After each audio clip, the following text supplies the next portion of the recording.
Started. They were going to be looking at the 64-bit client as they do some testing on the test server. 64-bit client is new to CCP, and it will be coming out, I believe, in a few months. So it'll give some added power, some added graphics, and we'll see what that looks like. But I wanted to start without having prepared so that we can actually see what's involved with this. Okay, but first I need to see if people want to join me. Make sure we'll know that we're starting.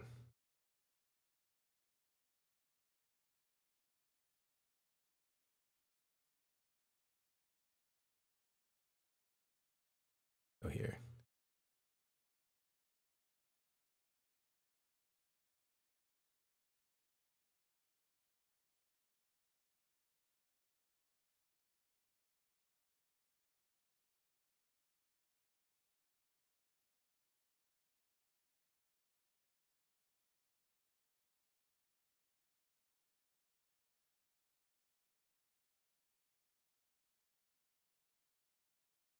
All right. I just took out Deopa. Sorry, buddy. But since I'm testing, I'm going to go ahead and ping instead. So we'll put the Twitch. Oh no, there are queues already. Uh-oh. So let's see if we can get on there quickly. And if they're queues, then I'm upset because I invited a bunch of people on there quickly. And if they're queues, then I'm upset. You know, it's like saying, hey, everybody, come to our party. Oh, only 15 people can fit. Like, what? You know, I missed a concert to come to this party. I skipped work. Okay. So instructions, let's get those out.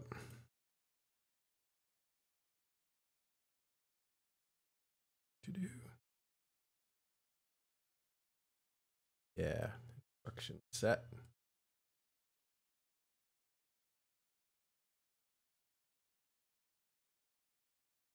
So this is going to be a beta. All right, so 64-bit client restart launcher, which I did. Set version to beta. Use settings in the E menu and to the upper right.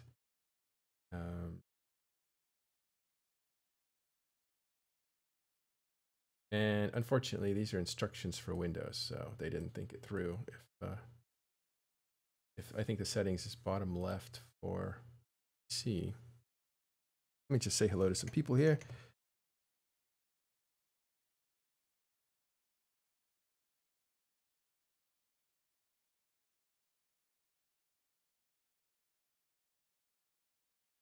Let's see if we get into public video. All right. Don't have to touch things. And where is my good? All right, we're getting set up to look at the 64-bit client. I think it needs to be and in the 262. Yep, so you see this number in here? That's the right version. That's the right launcher version for this test. Ends with a 626. And we want to then go to the next instruction, which is choose duality server on the lower right, which we will do, and then we'll start the game. So duality here. And log in. See if I can do this off screen. Make sure that doesn't get seen.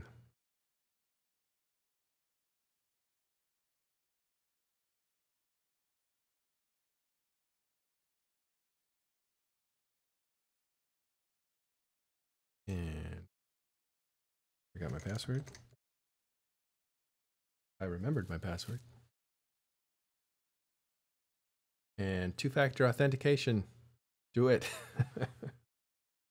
It'll save you a nightmare if somebody cracks your game client. But more importantly, put it on your email so that they don't grab your email and change all the instructions over to their email.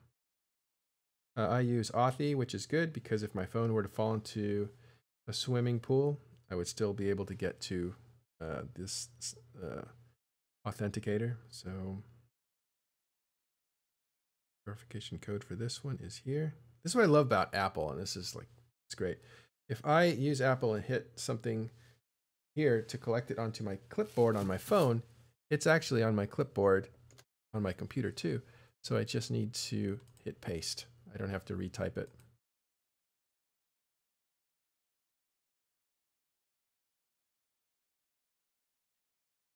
And this is unusual.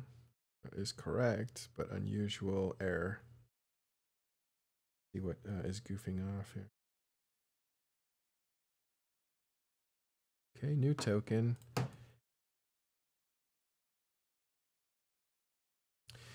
So I'm running into an interesting thing. It's, let me turn this off here. Please enter the verification code we sent to your email address. Okay, so different authenticator, I guess. I'll go look at that one.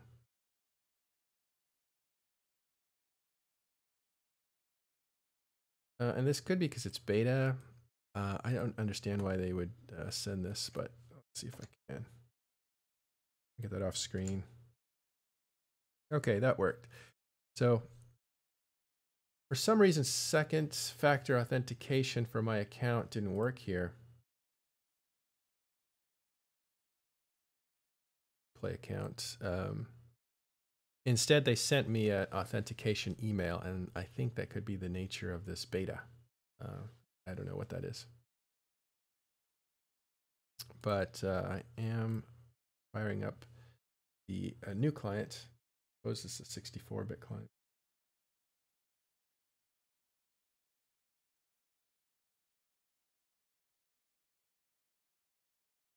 You know, I hadn't thought to ask beforehand. Let me look at people talking to me here in.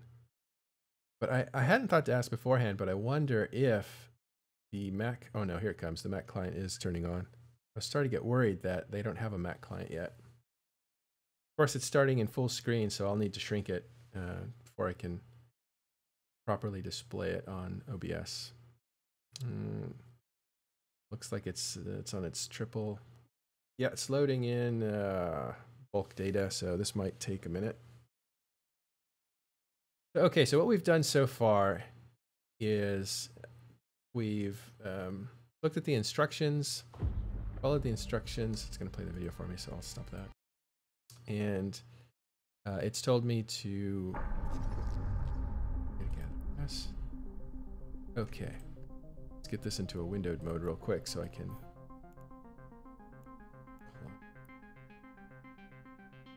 So what we've done so far is updated our launcher, and you can see it down here. If you can see my mouse, if you can't, it's the bottom left of this little screen. Is the launcher patch number should be 1466262. That's the correct launcher, and then you switch over to Duality down here. Yeah, get that music for you. 1 second.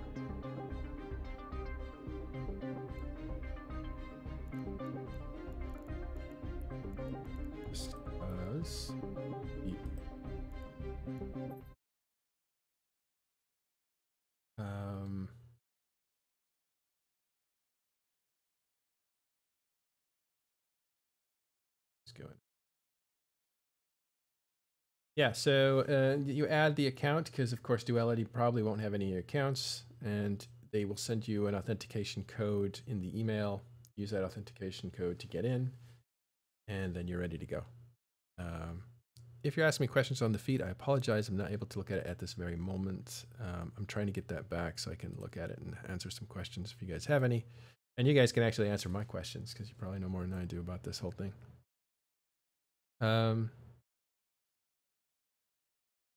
All right, hello guys. It's nice to see you too. Thanks for coming on.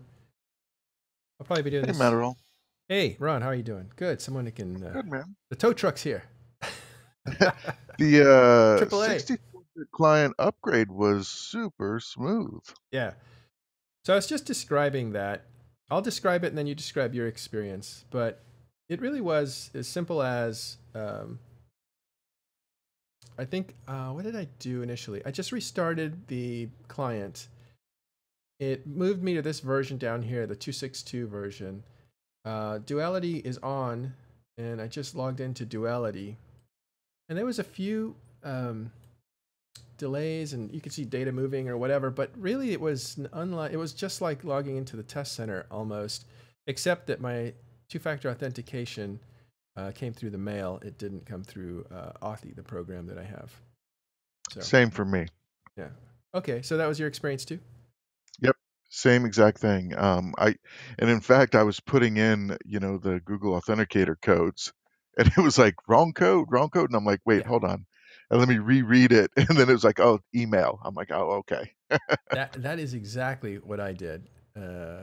Because I thought, this is going to be a bust because maybe the Mac client isn't working, But I'm on Macintosh. You're on PC, right? Windows? Yep, yep. Mm-hmm. Yeah. Oh, okay. So Buttercup 7739 says Mac is still on the 32-bit at the moment, from what the forum said, but they are still welcome to attend. That doesn't make any sense. Like, why would I attend a test if I can't see what the test looks like? Well, do you have, maybe we could stream in what you're seeing. You're on the 32-bit client, right? I'm sorry, the 64-bit? Ron? Did you leave? Let me check here. No, can you hear me now? Yeah. Okay. Rose. So one of the things, that they said is if you don't switch over to beta, you'll be on the 32-bit. So, I Oh. was already on beta, so I just verified that I am on the 64-bit, and Yeah. Dama says it looks the same. It just feels less laggy. yeah, and that's excellent. Like that is amazing news, right? And I'm actually I have two clients open right now, Mm-hmm. and I'm watching both of their memory. So right now they're at 1.8 and 1.6. Let me fire And up Zoom, and we can climb into a conference call, and then I can put what you're seeing onto screen. I'll keep okay, my 32-bit client open, but it won't be the same, right? We're here to look at the. We'll also talk about CCP Guard today, and we'll talk about Discord, our Discord getting up to 2,000 members. Yay! And whatever else is going on. Looks like Black Legion's active. There's been some kills here and there. Whatever. It's not a news show, so we'll just cover what we can. But first thing I want to do is get some kind of a video conference started with Ron. We'll start without video. I'm also streaming. I don't know if that's better or worse. I can do Zoom as well. It's your Oh, your call. I don't know how that works. If Okay. I probably could. Okay, so I'll invite you to. I need to capture your video in order to show it, and if you're streaming it, then we would have to all stop and you'd stream on this channel. Okay, let me shut down my stream, and then I'll join your Zoom, and then I'll share my desktop. Yeah, that would be the Okay. easiest, I think. Okay, so we're gonna get a Windows machine on here. I'll get Ron to help me test this. So what is this? I am going to have to invest in more monitors because this one monitor streaming business, it gets cramped really fast. And I have things, there we go, stacked on top of one another. So I constantly have to dig below to see where things are. So it takes me a little longer. Also, I have to figure out shortcuts and stuff. It'll probably make things a lot better. Okay, so email is probably no longer useful. So we'll shut that off. So once again, if you have just joined us, we're going to test 64-bit client. We're going to actually, Macintosh doesn't have a 64-bit client right now. At least that's what I've been told. So we're going to look at Ron's 64-bit client on his machine. We'll conference call him in just a second.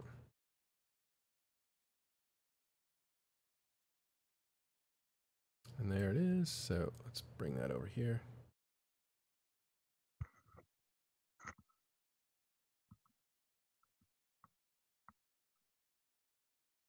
Are you like in a potato mode of some sort? No, not at all. You just zoomed way in or something. No, I'm full Oh, screen. you know what? Do you have more than one monitor? I do.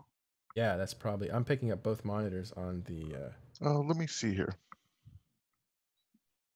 Yeah, that's why I'm so zoomed in, and I'm able to see your.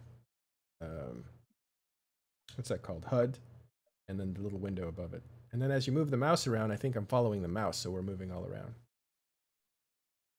And I don't know if that's something I can stop. Try to see.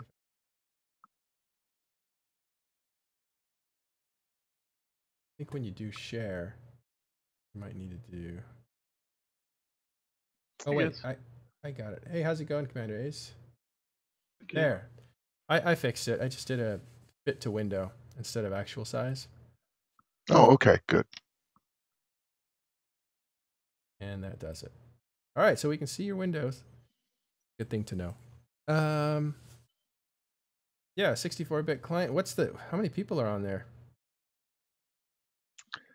So test is we're just trying to pull everyone that we have. Oh, you got it. And can you mute Zoom? Otherwise, you sound like a two-headed cyclops. Yep. How about that? Okay, so now it's yeah. Yeah. So test is just doing an all hands, if possible. So we're getting as many people as we can, and we're trying to run as many clients as we can. So I'm just running two. I'm running the Hell here and the Levy. Oh, let me switch something here.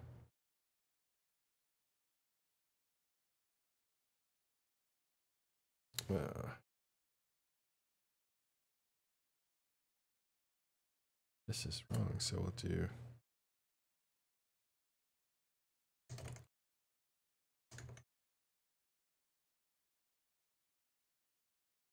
Update stream information there. We're doing the testing of 64-bit client. Man. All right.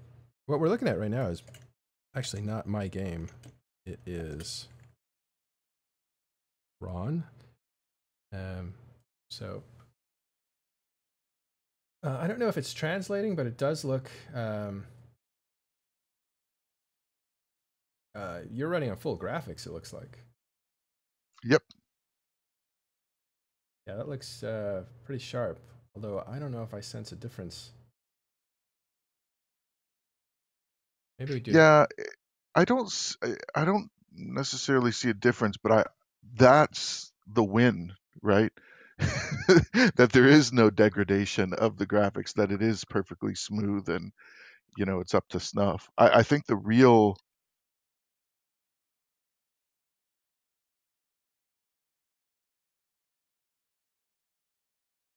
I was going to do a side-by-side comparison, but I'll wait to do that. I lost you there. You stopped mid-sentence. What happens is when I click on the resource monitor, Windows takes over the Alt key. That's why it cuts me off. So, it being perfectly smooth is the win, right? That's the bar. And I don't really detect any difference, which is excellent. That's outstanding. And the one thing that I'm watching is on the bottom right here, I'm monitoring the two exec files for their memory usage. And they're already, you can see they're both at 1.8, and this is just sitting on the undock with a couple of dozen other ships, or maybe a dozen-ish. It looks like you're lagging, but that might be my video of your. Are you lagging too? No. You're in a Titan. You're not really doing anything. All right, so you're not lagging, even if we see it that way or if I see it that way.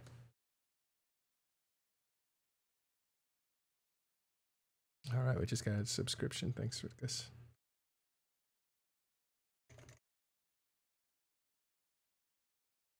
Oh, that's nice looking. What are you in? Or you're in multiple clients. Okay, that's why it looked different. I have 2 clients running. This is the hell. All I see, the hell is just completely blending into the station with all the lights, all the little points of light. It just blends right in. It's like camouflage.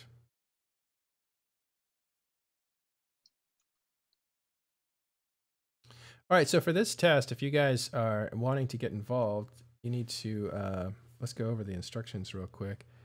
It's not hard to do. Where did I put that?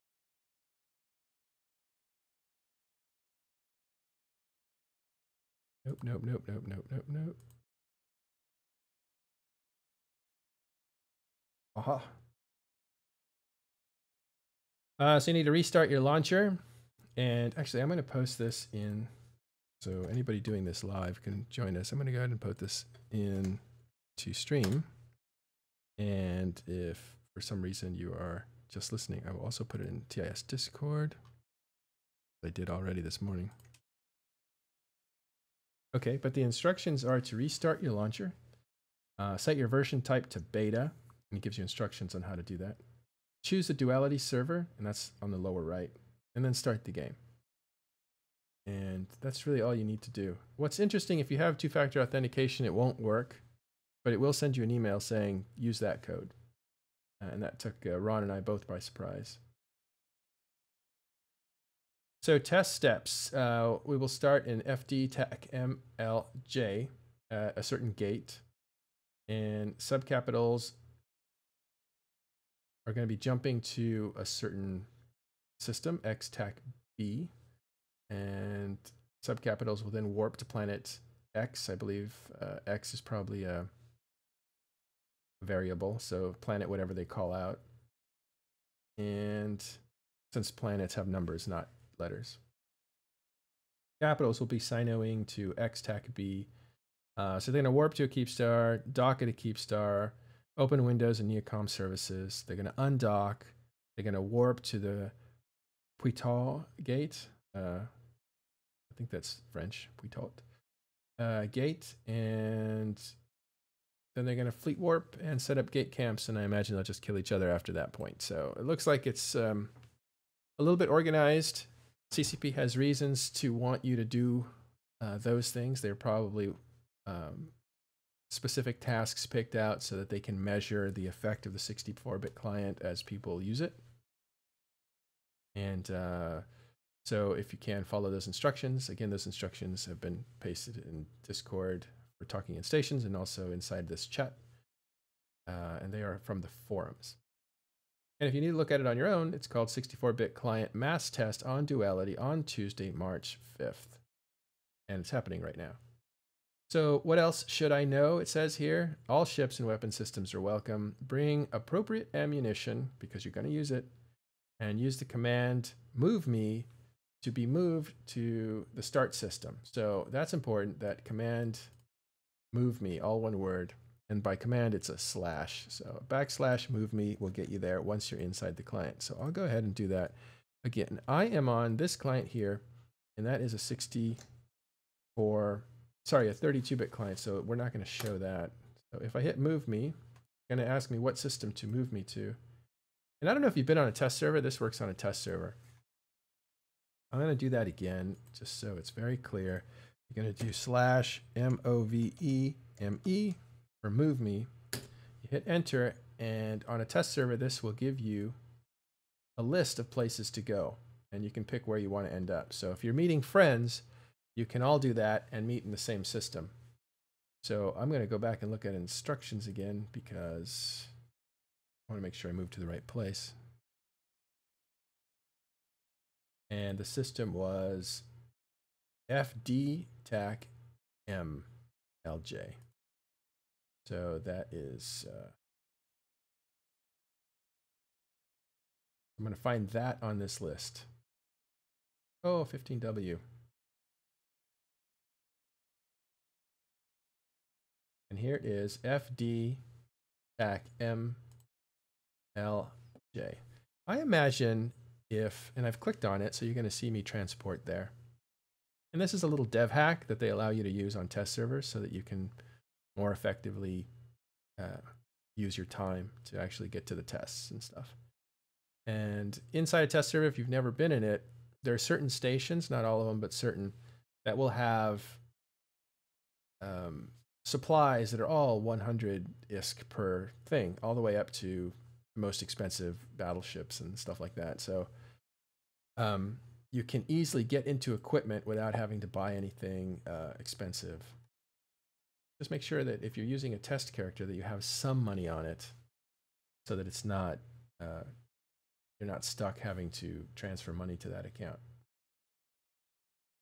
Looks like there's a Keepstar in system, so I'm gonna, actually stations too. Here's the thing, if I look at the market on the test server, I can see, I'll really just do ammunition. Anything that I pick will show me where the supplies are, because there will always be supplies. And you see this quantity of hundreds of thousands, that's basically unlimited supplies. That's the station where you can buy everything for 100 ISK. And I mean everything.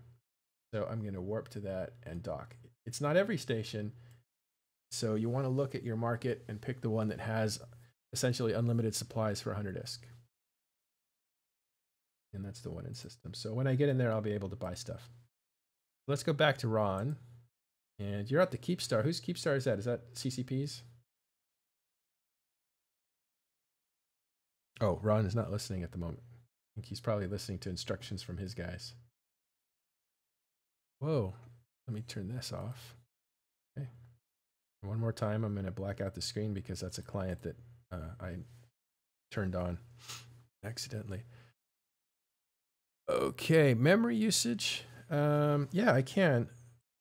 But I'm actually, let me defer that to Ron because he's on a Windows machine, I'm on a Mac, and I'm on a 32-bit client, so there's no point in me showing you that. So I am going to show you that as soon as I can get in touch here with Ron. Oh, Ron, you can hear me now. Yep. Go ahead. Show us your memory usage. Sure.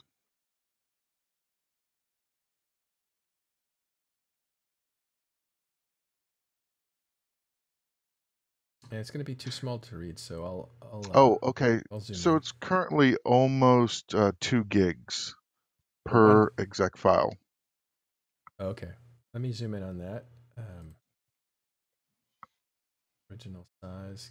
Can you mouse over it? Yeah. Good, thanks. Mouse to the bottom, it'll pop it all the way to the... All right, so you can see... Okay, stop there. I'm going to annotate. Just circle it here. So yeah, it looks like, is it the commit? Is that what the actual measure is? Yep, that's right. So the commit, or the working, is what's actually being used, and committed is how much the program has said, hey, I'm going to need this. So what happens, in some of these big fleet fights or whatever, is this commit will push that 4 gigabyte and, could crash the client. But in a 64-bit, this doesn't have a speed limit. Right. One of the concerns with this new client was it was going to be able to use more memory and therefore would. And for people who are multi-boxing, that might be a problem. But I think before it could handle 1 gig. So it's handling or committing twice as much.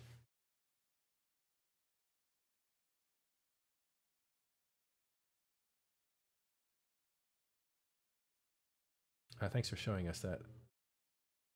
Again. Yeah, I really want it to go over 4 gigs. That would be, the big kind of test, right?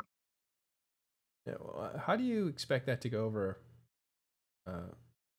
4? Well, More people? so that's what the mass test is for. So We're going to get a bunch of people all together, and all of us, are going to leave it on maximum graphics, right?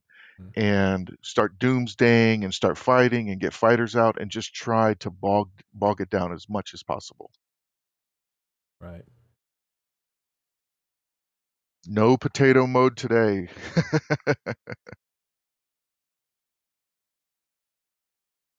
Yeah. So you're trying to max it out. All right. Right. Yeah, and I have everything is on high. Let's put everything on high. All effects are on. Everything is maximum. Anti-aliasing high. Oh, it's a killer. Let's do it. Let's do it.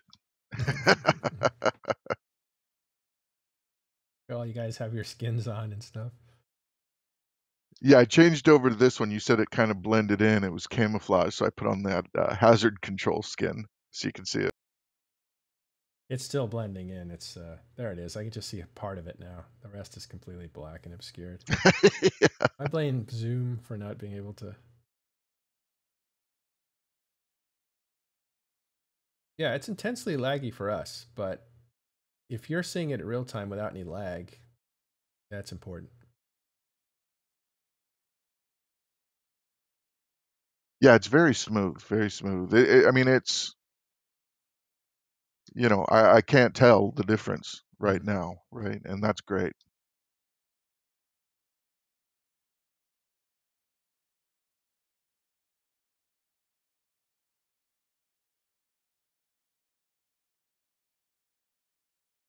Yeah, all right.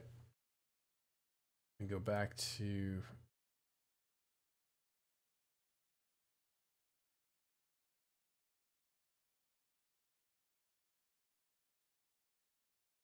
Oh, this is interesting. Did you see this channel, this in-game channel? no. What's it called? It's called mass testing. It's all one word. And CCP Antiquarian is in here. Oh, I'll go to mass testing. Mm-hmm. Oh, if you want to know how to join a channel, might as well show you if some of you are relatively new. Some of you are not, obviously. There's a little plus. There's tabs here for each channel as you switch. And the last one is a plus, which is obviously open a new channel. Going and looking for a channel is it's tough because you will have to manually do this. So they put this search box up here, and you really just want to test the exact name of it. It doesn't do partials. So mass, I think it does partials. Let's see. Nope. You have to do mass testing, you said? Yep, mass testing, one word. Okay. So you have to have the exact name, and then you want to hit join. If you try to create, it'll say it already exists. And now it's attempting to join, and now it did join. There's 338 people in it. Yep. CCP Antiquarian, CCP Habakkuk is in here. Okay. I'm going to adjust my UI to 120. Yeah, that might make things a little easier to read for the screen.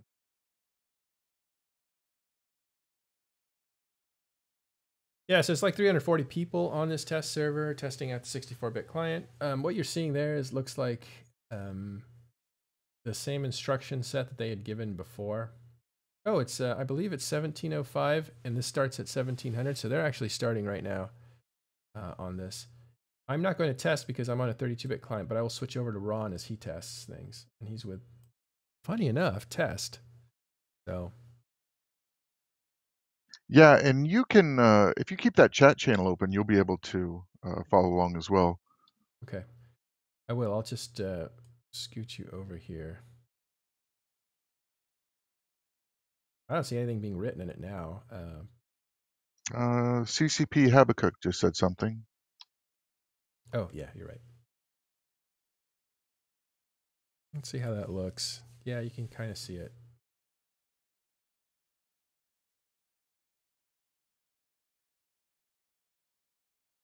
Well, I regret not being able to bring this to you myself, but Macs are left out of this testing round.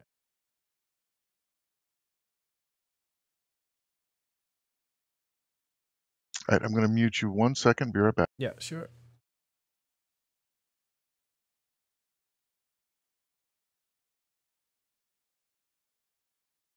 All right, are you guys in here? Next up, if you're testing as well. If you're testing, I'm sure you're probably listening to Courtmates or something like that. But if you happen to be testing, why don't you give us some information on what's going on with you as well?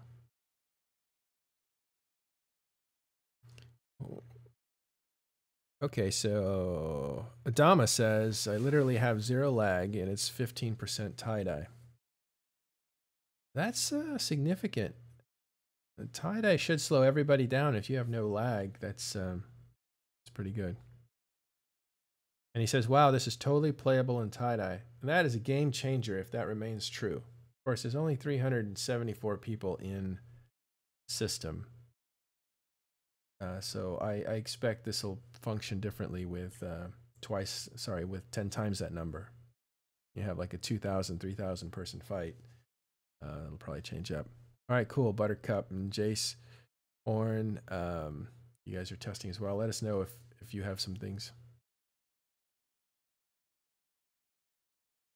Yeah, so we hope to see better performance. There's apparently going to be less disconnects in the future with the 64-bit client. There'll be a little bit of graphic enhancement, maybe a lot, with something called ray tracing, which allow reflections off shiny objects. Which, as a former art director, shadows and reflections and motivated light sources are the things that really sell a 2D image. And when we're playing games, we're always in 2D, unless you're wearing goggles.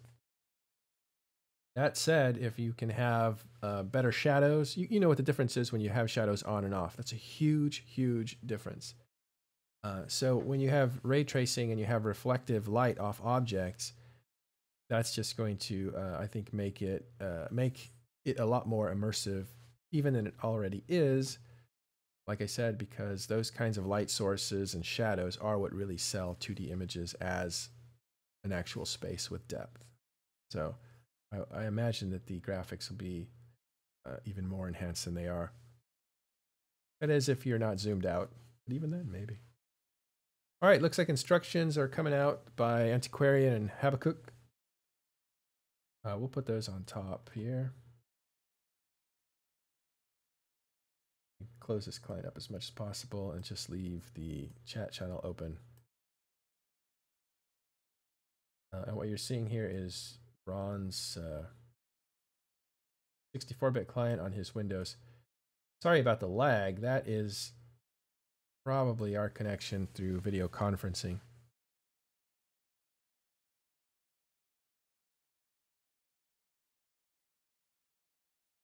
Okay, so the planet they're warping to is planet 11. It's warp to planet 11. And I wonder if Ron's going to be, I think he's following instructions of their fleet commander, so he probably won't be able to hear us. If you're in system, I'll just tell you here.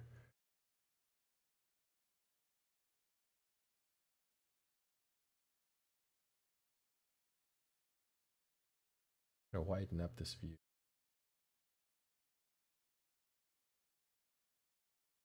That should help.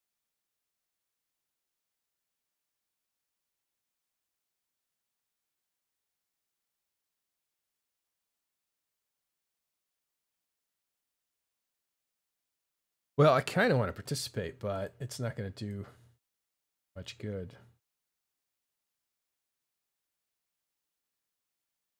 Capitals from Fleet X. And you now jump to me, and that is Antiquarian. So capital ships will be jumping. You'll probably see Ron jumping. So look at that. These are all deliberate tasks that CCP has set up in order to see how this thing functions with 300 players, which is not bad. A full fleet is 255. So this is like a fleet and a half. They move through space.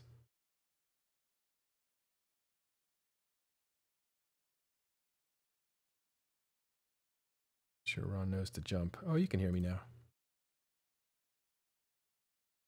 Are you working multiple comms? Yeah, I'm listening to test comms as well, for when we jump because we can't get there directly. So they're going to organize something. All right, we're just getting this in. A little news break while we wait for this test here. That we haven't confirmed this, but I'll work on it while we're here. Fraternity Vanquishers were just killed. Vanquishers, I believe, are the faction dreadnoughts for Serpentis. So those are expensive. They're worth about the same price as currently as a Titan. So multiple Vanquishers killed from Fraternity. We'll try to get some information on that and try to confirm that it actually is true. They're still waiting to come on to the kill board. That's when they're actually confirmed. Go ahead, Ron. Are you jumping yet? Because the instruction was given to jump.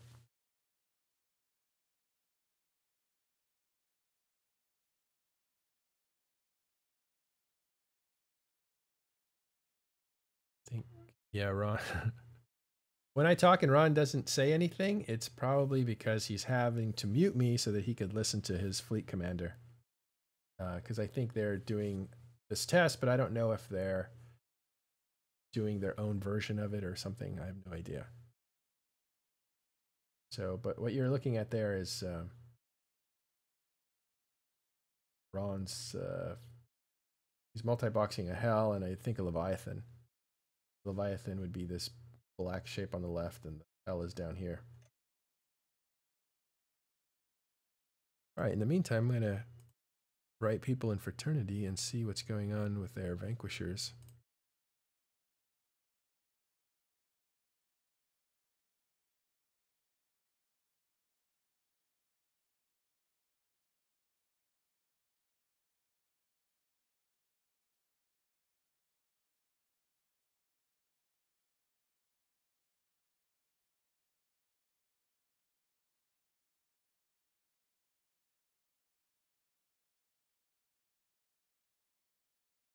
Yeah, he's up past 2 gigabytes of memory. Not mistaken, the max for the 32-bit client was 1 gigabyte, possibly 2. For the 32-bit, it's 4 gigs. Max? And that's completely max. And that, what's to note about that is when the program has requested 4 gigs rather than used. So, that's where some of the confusion gets in and why, you'll get a crash is it'll ask for, more than that. And even though it might not even be using that much, as you can see, like my system has 2 gigabytes committed to this particular process, but the process is only using 1.5. In 64-bit, this should be able to go over 4 and no problems at all. Quick update, thanks to Sergeant Relic.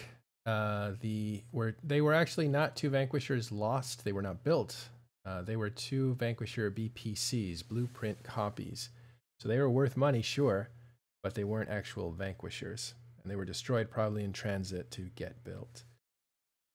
The thing about the BPCs is I believe they're relatively inexpensive compared to other factions because the real trick with Serpentis was the build cost, not the blueprint cost. Vanquishers are actually incredibly expensive to build. That's why they're as expensive as a Titan when they shouldn't be. They're just dreadnoughts. So that's why. Am I right about that? Is the Vanquisher? It is the dreadnought, right? What's the Nyx? I have a Nyx faction. What's the Nyx faction one? Vendetta. Yes. I even have a Vendetta, and I forgot the name of it. Okay, so the Vanquisher is definitely the dreadnought. And all the Serpentis faction stuff takes a lot of materials to build. So the loss of blueprints is terrible for that pilot, but it could have been much worse if it was a different faction. The Vanquisher is the Gallente Titan. What's the Dreadnought then? I'm totally getting it wrong.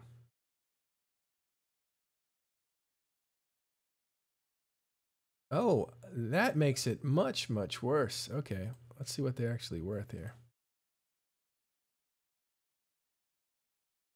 And lots of help here from Sergeant Relic. Appreciate it. All right, if I look at comments, are you guys all correcting me and I'm not paying attention? Vehement, thank you. Thank you, thank you. All right, so Vehement is the Dreadnought.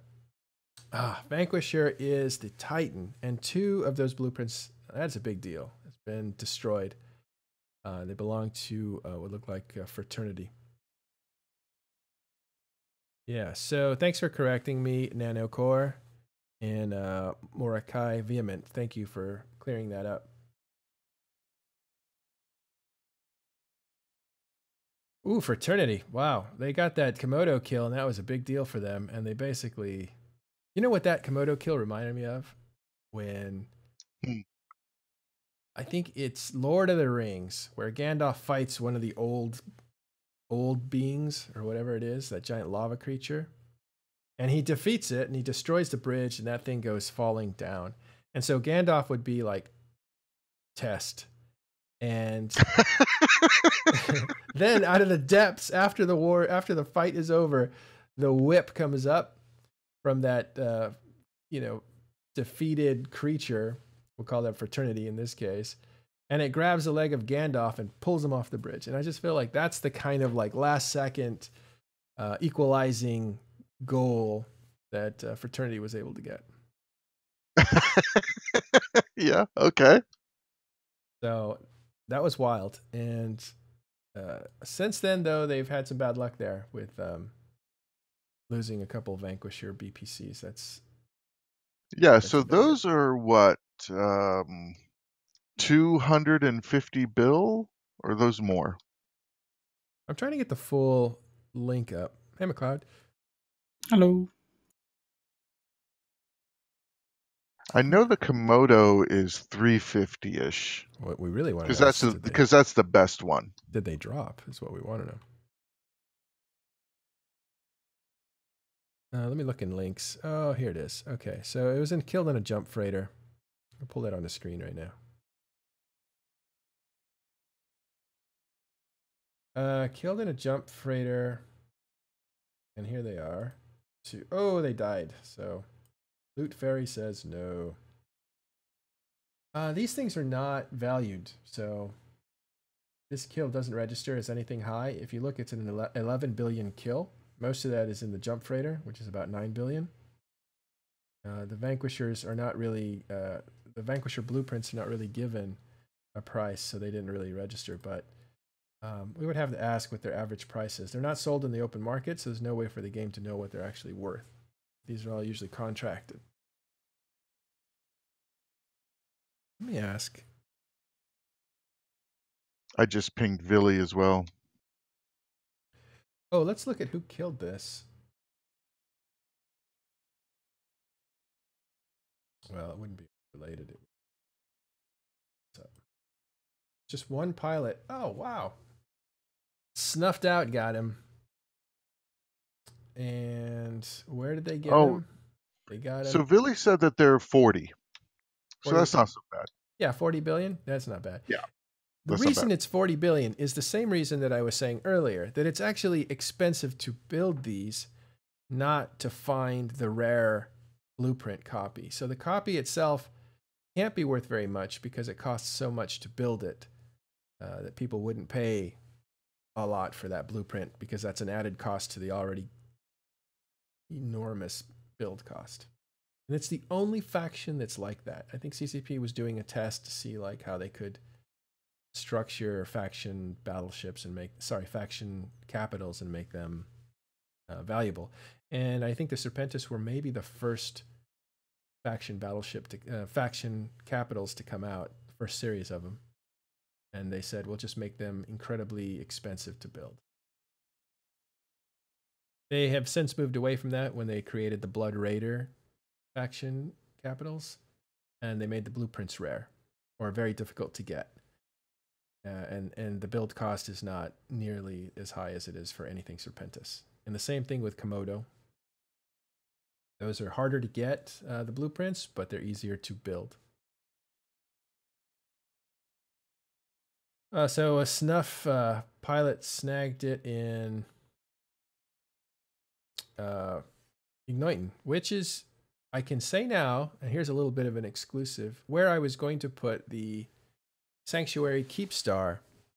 I was going to put it in Igniton so that it would be close to Jita, and it would be an easy staging point to supply. But it's also maybe 80% of logistics go through Igniton, being the closest low sec to Jita.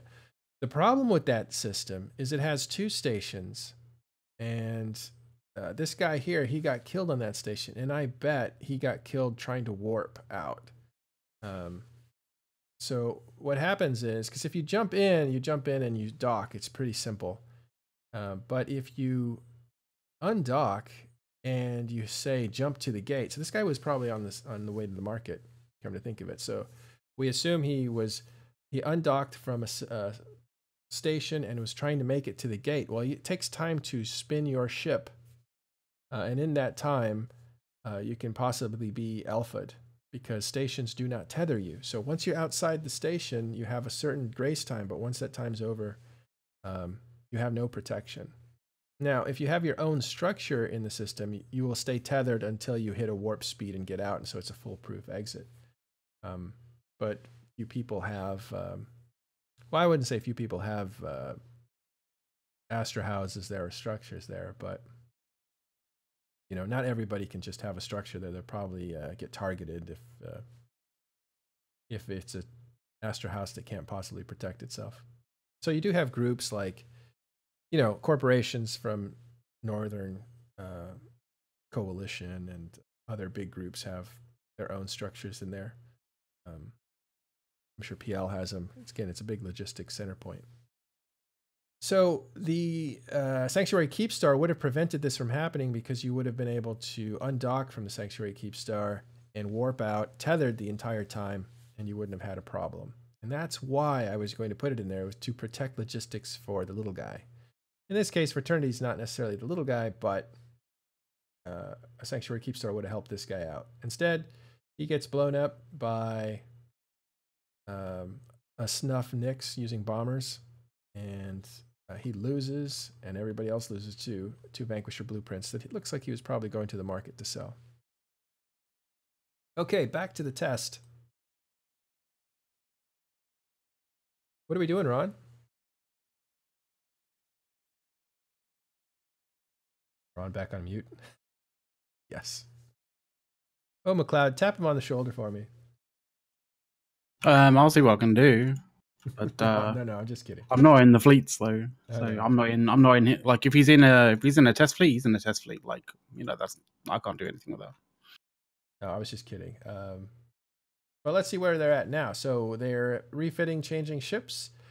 They are, interesting. A little coy message here from CCP Antiquarium. He says, "Be on the lookout for something strange." And yeah, he's Yep. What that relates to is basically he wanted us to dock in a Keepstar and then try out like a whole bunch of stuff on the Neocom, and if we see anything strange, then to note it down, essentially. Okay, so it's not a surprise. It's no. It's not like surprise. You know. I don't know what the I don't know what he was Children surprised of Light suddenly appear. Surprise! You could change ships into a Titan. Like, you know, that would be like, oh my god, crazy. Like, right. You know, that'd be a little bit difficult just to code. A warning to everybody who's on there doing that. Undock in 1 minute, it says. Of course, you probably all have this channel open. I don't have a ship, but I'm not going to waste time getting into a ship. I just don't think I can participate in this. And since Ron can, we'll just keep an eye on him. Although the test guys, I don't know what they're doing, but they're not where they should be. They should be docked and reshipping. I did a really dumb thing when undocking from FD-TAC MLJ. I, for some stupid fucking reason, decided that it would be a really good idea to randomly click somewhere on my window, and I hit my siege button, for God's sake. Your siege? Yeah, so I'm just waiting out my 5-minute siege time right now, so and then I can actually do something in the actual. Is that a 5-minute timer? Yes, it's a 5 minutes. Oh, you're stuck for 5 minutes. So I'm just drifting for 5 minutes, and then I'm gonna walk to the gate. That's hilarious. Of all the things to hit. I know, right? Like the one little section of the window that I have open, and I hit it. And it was while I was undocking as well. Like I didn't actually see where the module was. It was already, it appeared already online. It's an interesting point from Morake that says there is the Vanguard faction carrier from Serpentis, but it never got released. Didn't know that. I did actually. That it never got released? Yeah, I never realized that. I wonder what happened there.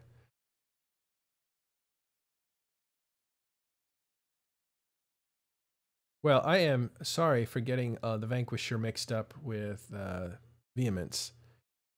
And I didn't even remember the name Vendetta. They all start with a V. They're all Serpentis faction. So I'll be easy on myself this time, but should definitely get those right.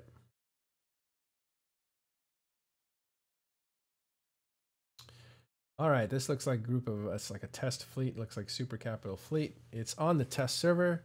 Nobody panic. They're testing out the 64-bit client. And although we're experiencing lag watching it, that is full graphics. And the pilot, Ron, is not experiencing any lag. There is tie-dye in the system, it looks like. Go to... we're probably gonna be warping somewhere in a moment. Are you at the station and docking or something? Yeah, well, I've got 3 clients out at the moment. I've got one with no UI on the gate. I've got one in a dread that was stuck for a little while, and I've got one at the Keepstar right now. Siege to dread. All right, so while this test is going on, let me know when that command actually happens. Is he shooting his Doomsday? What's he doing there? No. Nope, I don't see any. I don't see his Doomsday suppressed. That would be undesirable to attack another friend. There. No. Just he was measuring it out. Those of you who shot Doomsdays know that that's kind of what it looks like. You have to pick a direction for the cone or for the blast to go. Yeah, so the other thing that's in the news, if you haven't heard, and we'll talk about this on Thursday and then again on Sunday, is that CCP Guard has given a farewell message. He is a community manager, essentially. He and CCP Falcon were the 2 community managers, so one of them has left.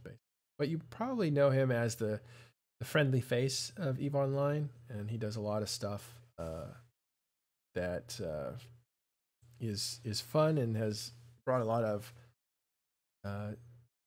side project joy to EVE, which is his the band It's not Permafrost. It's Permaband, you idiot. Permaband. Yeah. Yeah, and that's a play on being permanently banned. So yeah, so Permaband, and also obviously music band. So Permaband, I think, is now. I think all of them are gone, right? The security guy, who was the songwriter, I think, left. The systems guy, who was he supported the servers, he left not that long ago. And now CCP Guard. Yeah, I didn't remember Permaband. I was thinking Permafrost, and I don't know why. Something with Permafrost has happened recently, and I don't know why. So it gets stuck in my head. But certainly I'm familiar with Permaband. Even before Permaband, there was videos they would make that would be outrageous with like Nathan. Nathan was the old executive producer. And Well, that was Permaband. He'd walk around with without his shirt on, doing a crazy dance, and yeah, yeah. Listen, there was Permaband was great for you guys, but I'm out of that age group, so I didn't like Permaband very much. I'll just tell you that now. I did like a couple of their songs. I thought one was so good I couldn't believe that it wasn't a professionally written song, and that was the one where they destroyed the Deep Star. You remember what that was called? Sorry, what? When they destroy the Keep Star, the name of that song? Oh, Wrecking Machine. Yes, Wrecking Machine. That song, when I heard it, I was like, they get Bon Jovi to write their music? That was amazing. It was really good, right? Oh, yeah. It sounded like, it was very cinematic. It was perfect. I honestly thought it was, when I found out it was them, I was like, wow, now that is something that should have been in movies. Yeah, and I don't think, it's for them to have fun. You're right about that, Irish Maya, that it's not a band that's supposed to be professional or try hard or anything like that, but they have such high quality in their music. It's just not my music, but the quality of the music is quite good. I think also Means of Communication is a really good song. I thought any of those songs were more than worth listening to. They're pretty.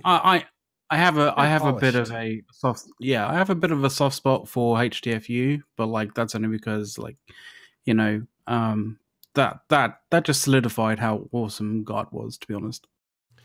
I love Guard. I think he's one of those people. It's amazing because he can diffuse situations. He has an amazing ability to keep it positive, and it just nobody finds fault with him because he's one of those guys that really turns around bad energy. And I can talk about more. Oh, it's, yeah. it's actually scientific. I'll talk about that in a little bit. If you've ever read a book, I think it's called The Culture Code. It talks about people like him that are so positive and inclusive that they're able to turn people around that are very bitter and keep them, the bitter people, from destroying the dynamics of a group. That's like a scientific fact. And he's clearly one of those people. It's not. It's a practice. It's a talent. It's both those things. But Permaband itself was not my style of music, and there was an Eve before Permaband. So in some sense, the clowny nature of Permaband, let's say, because right, it has a lot of inside jokes and it's fun and I don't mean clowny like they're clowns. I mean clowny as in we're having fun. Like that. There was a time before all that, and there will be a time after. So it's not like it's the third leg of CCP fell off and now we're unstable with half the culture missing. I think Eve has its own culture that was separate from Permaband, and as well as like, and I'm gonna get a heap of hate mail for this, but a lot of the singers and satirical stuff that people loved over the years, like. It just wasn't my thing, so I could have done without. Like I'm in Eve for the serious part of Eve, and always have been. So all the playful stuff that happens on top of it, the making fun of it, the images, the memes, all that stuff is great if it attracts you guys, but it's not for me. I take Eve as more of a serious, relaxing sci-fi virtual world, and that's just how I see it. Is that Ron or is that McLeod? I think that's Ron. Oh, that's Jurius, feverishly typing. Jurius. Must be a writer. I am.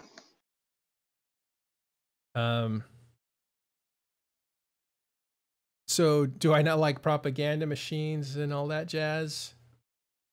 That's different. I kind of feel that's different, and it's not. It's a very, very, very thin line, but I think that when propaganda is used as psychological warfare in the game, that's interesting, and I find that very interesting. When propaganda is not used as a psychological weapon, then it's less interesting. So I'm looking at it from a different perspective than I think a lot of the people who enjoy it. I think if you're just looking at it for laughs and community and friendship and those kinds of things, that's totally great. That's what it's for.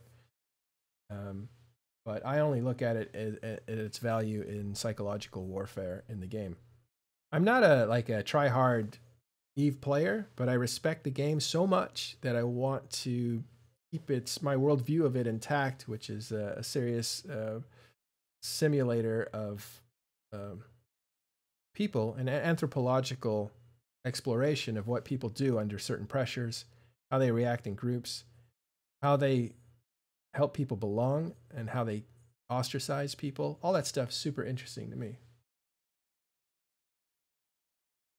So I have to say that this is running a lot smoother than normal.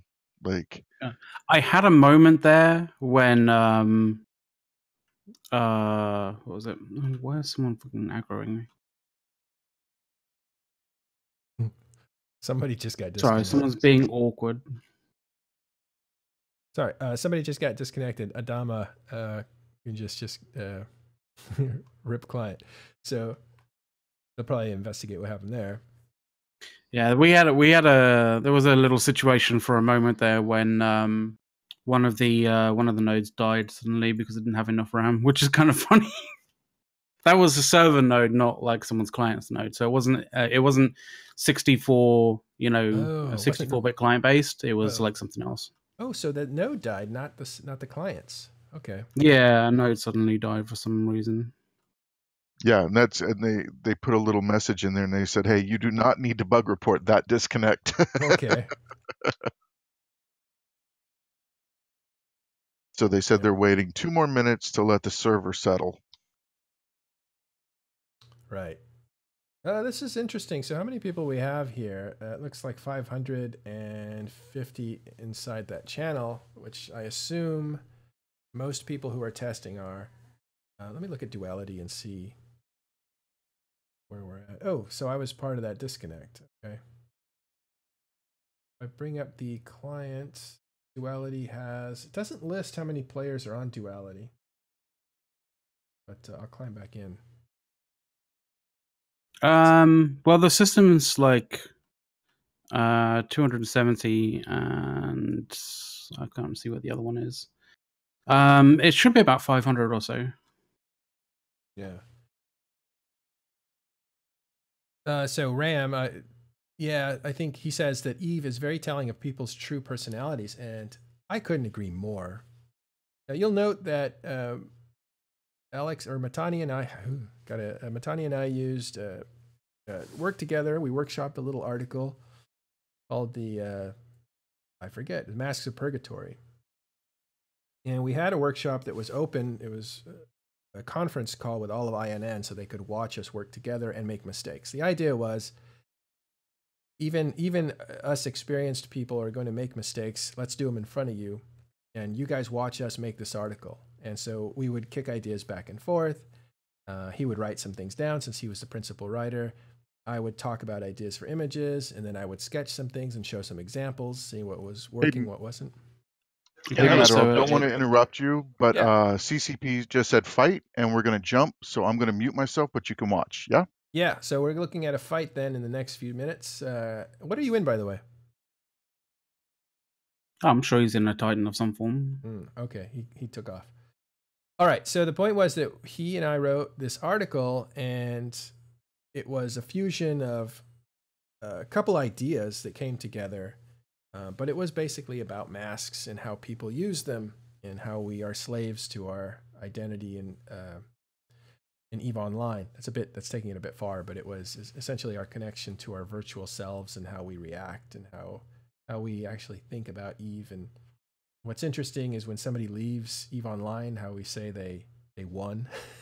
They won the game. And it's really like they've gone to heaven, right?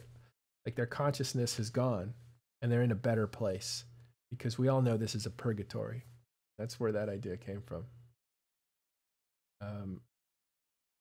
But yeah, I think EVE Online is a place where people reveal themselves more so than hide themselves. I also think, and the reason that I play the game and initially was drawn to it, there's various reasons, but one of the core reasons was I want to do something in the game that I'm afraid to do in real life. And a lot of that has to do with participating in risk and really putting yourself and your stuff on the line. And Eve does that better than most games because everything has value. So when you risk something, it may not be worth anything in real life if you think about it, but the emotion that and your attachment to it is real. So you want to use that, even though it's fake, as a simulator for real life behavior. And so how much of myself do I put outside my comfort zone? Either meeting people, talking to strangers, being forceful with somebody, or being cooperative with somebody. Whatever it is that you don't do well in real life, EVE Online allows you a place to practice.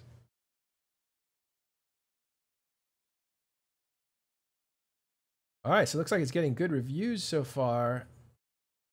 Oh yeah. My like, just to give you an idea, my clients would have probably almost died by now. It would be very close to dying right now. Total memory is 3.5 to almost 4 gig right now. Wow, you're almost at 4 gigs. Yeah, I'm running 3 clients right now, and one of them spiking. One's actually over 4 gigs already. Yeah, they're over 4 gigs right now. Oh, wow. Why don't we have you streaming this? I'm streaming it because I didn't think about it, and they don't have a Mac client yet, so we're still at 32, so I couldn't really show you the new stuff. So I've piped in Ron, so we could watch his tests, but we're strobing, so we're not getting the fluidity of the experience, but we are seeing the graphics. Let me put this in crew. Wow, so someone literally on one of the I think it's Fleet X right now, is clearly being a complete arsehole, because he's actually broadcasting a target for one of our fleet members, and it's actually being they're actually broadcasting Honey Monster, and it's actually an initiative dude. Oh, so initiative's blowing it. Someone in Honey Monster's fleet is actually broadcasting Honey Monster as a target, which is absolutely hilarious. And It's an initiative dude who's doing it. So an initiative dude is doing it. Now, who's Honey Monster, and why is that important? Honey Monster is the Moloch of Darkshines. Oh, there's a Moloch. That baited the dread bomb in baited a dread bomb, not the dread bomb, a dread bomb out of NPC Fountain Space, a PL one.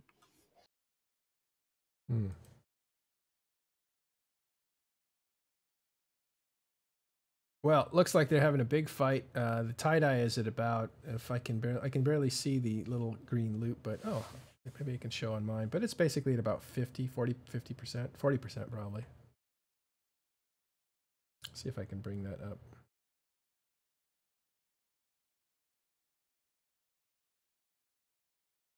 I'll turn on that client for duality.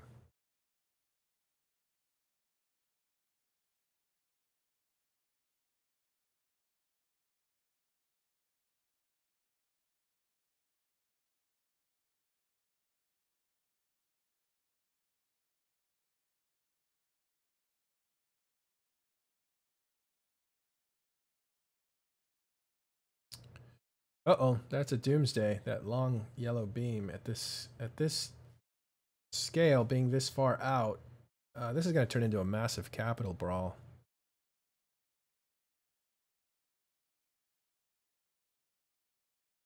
At this scale, we should have DCs and stuff. The clients are holding steady then?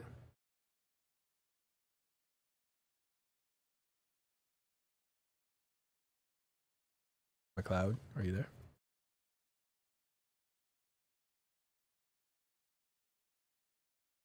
Jurius or McLeod, are you guys there?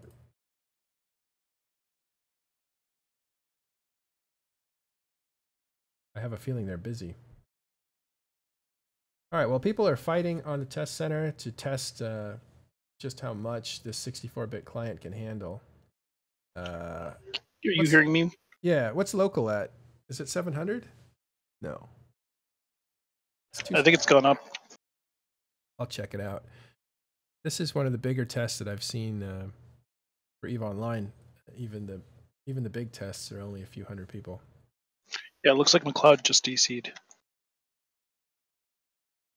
Okay, I wonder if it was his computer because he's completely out, or if it was just his client. Oh, mass testing is 500 for that channel, but let's see, local is at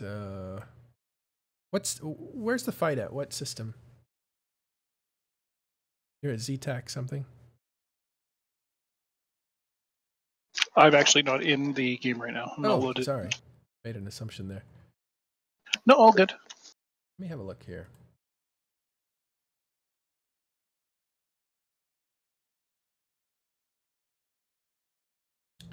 It's going to end up following his mouse, not really where I want to go.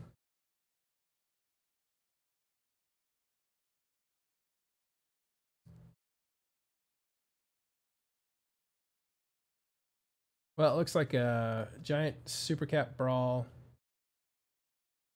in Syndicate on the test server. It's not real. Oh, it's Poitot. Poitot. It's one of the very few systems in nullsec that has a name. It might be the only one that has a name, or one of two that has a name. And that's right on the border of Placid and Syndicate. Poita and Serpentis Prime. Serpentis Prime, yeah.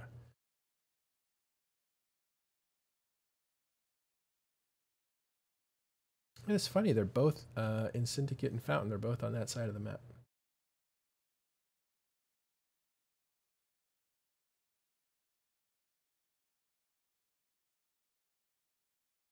Okay, so how far away am I from that? Let's see. No, I won't get there. We taught. Yeah, so guard leaving is a pain. And I think CCP was really bracing for the backlash because he represents such a important part of the identity. So it's 2 systems away. I'm going to fly there on again a Mac 32-bit client, so it won't be worth showing you. But I'll fly there, and then maybe I can actually put a camera on this so we can see and we can zoom in. I'm back. Hey, what happened? I don't know what happened. I'm not entirely certain what happened. All of my clients kind of closed out. You were triple boxing? I was triple boxing. It may not have been a good idea to be triple boxing. I think I wasn't full screen. I wasn't full screen triple boxing, but then again, I believe I'm not entirely certain whether the hardware monitors like the only that particular client, or whether it's like shared but around all the clients kind of thing that you have open. But I was using, if it's individual to each client, I was using easily 6 gigabytes of RAM on each client, and I wasn't full screen 1080p. It was like 1600 by like 720. But I lost connection in some way, shape, or form. I'm not entirely certain why. I can read you what it says. Like it basically says. So each client was over 4 gigabytes. Oh yeah, way over. It was like 6 gigabytes each. 6 gigs each. How much do you have total? Did that easily? I've got 16 gigs of RAM. So anybody who anybody who's looking to multi-box in Eve and has put the the money in order to have more than 16 gigs of RAM, you probably can do that stuff now, but in big fights. But if you've only got like 16 gigs of RAM, I probably would look to not triple boxing, maybe dual boxing, but potentially keep it to 1. Wow. So I mean, you can technically the the Eve client can now go up to like I think 16 exabytes, which I mean I don't even know what an exabyte is, but like, I mean, I imagine it's past. Well, I mean, it's megabyte, gigabyte, terabyte. I'm not sure whether there's something between terabyte and exabyte, but I imagine there probably is. All right, so tie-dye is at 50%, 56%. I'm seeing massive amount of rattling. I'm gonna see if I can. I'm gonna see if I can get my clients back up. But yeah, great. Everybody's flashy red. Okay, so I can show you a 32-bit client is a little bit laggy. What you're seeing in the background here is my Dread is probably dead, but you know, this is what happens. It was weird. I lost connection between me and the Eve servers for some reason. I don't know why. It came up with a thing. It wasn't a client crash. I will tell you that, because it came up with 2 warnings saying, you know, connection to the Eve servers have, you know, your connection to the Eve server has been interrupted. So it wasn't a client crash. It wasn't we reached some limit and the client crashed. I'm turning off camera bobbing and camera shake because it's having a seizure. There's so much destruction going on around this thing. But I am experiencing what would normally be experienced, and that is lag and trouble turning the camera and stuff like that. So McLeod, Mm-hmm. It goes gigabyte, terabyte, petabyte, then exabyte. Ah, right. Someone must be smart bombing. So an exabyte is 1,000 petabytes. Yikes. So someone was probably smart bombing. I was just in a capsule, so I was susceptible to being destroyed. That said, that was so so an exabyte is 1,000 petabytes, which is 100,000 gigabytes. So it can go up to, I mean, what was it? What did they say? Like 14x? So a gigabyte. Exabytes? Yeah, so a gigabyte is 1,000 to the 3rd power bytes. An exabyte is 1,000 to the 6th power bytes. Okay, so I was destroyed. I want to show you if you get destroyed, and you might, and all you do is do move me, and it'll take you to a menu, and from there you will select the one that starts with an FD. Click on that, and it'll just move you right back to the staging station. You can get involved again. Yay! Yeah, so there we go. Yeah, so again, here's my client. So it's 16 exabytes. So it's 1.6 million gigabytes is 16 exabytes. So right. if you're able to install 1.6 million gigabytes of RAM into your computer, you may cap out the 64-bit client. Just so you know. And so the 32-bit client in comparison was limited at 4 gig. 4 gigs. Okay. Yeah. So the size difference is astronomical. 4 gigabyte limit in the 32-bit client. The 64-bit client is 1.6 million gigabytes. I'll tell you why I thought it was 1 and 2. That's how many processors it restricted to, right? Because it doesn't do. I'm going to show how little I know about computers. Multi-threading for this client. So if you open up one instance, one client, it can only run on one chip, even if you have 8. No, that is. I mean, it's like we can sort of clear this up right now as well. Mm-hmm. On the client side of the Eve sort of the Eve experience, your client runs multi-threaded. It does. It does. Okay, when did that start? I'm not entirely certain, but it definitely is now, because I have a 6-core Intel processor, and I can tell that it's running on all 6 cores. Okay, because I think there was a time where early on, this might have been 2010, where I was thinking, Well, multi-boxing is fine because each client can only use one chip, so therefore I can use 4 different chips and my computer won't even slow down. No, That's totally not the case anymore. So, totally not the case.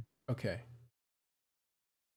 But it will distribute. It'll distribute those 4 clients load dynamically based on like how much it needs to be, how much CPU cycles it needs to, or it needs, or at least it can allocate to it. So if you're running 4 clients and you have a ridiculous CPU, you probably will have 1 or 2 like a few CPU cores or a few CPU process lanes that aren't actually being used, because if you have a ridiculous CPU that has 64 threads or 32 actual cores, then you could probably run a fair few Eve clients just on single cores alone, like fully. Well, it'll open up the possibilities of but yeah, the thing that game. the thing that people tend to confuse with regards to when people say Eva's single single core only kind of thing is it's the server side, like the server side part. And typically that isn't every single aspect of the server running on a single core. That is literally just the physical simulation of what's going on in space, like all the other kind of aspects of what's going on in space. That is generally tend to be handled by other CPUs and other systems, essentially, maybe.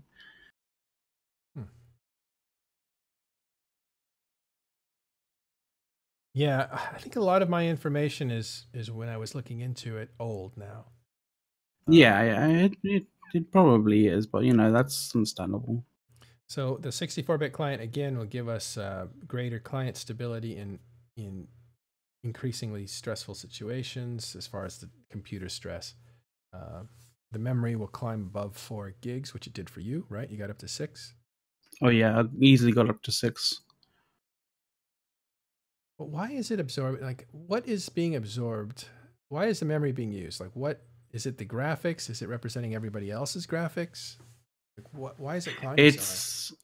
It's climbing so high because of the number of things. It's basically the number of objects in the in the scene that you're basically rendering, and all of the assets required for that. So all of the textures, all of the lighting, all of the models, and this, that, and the other.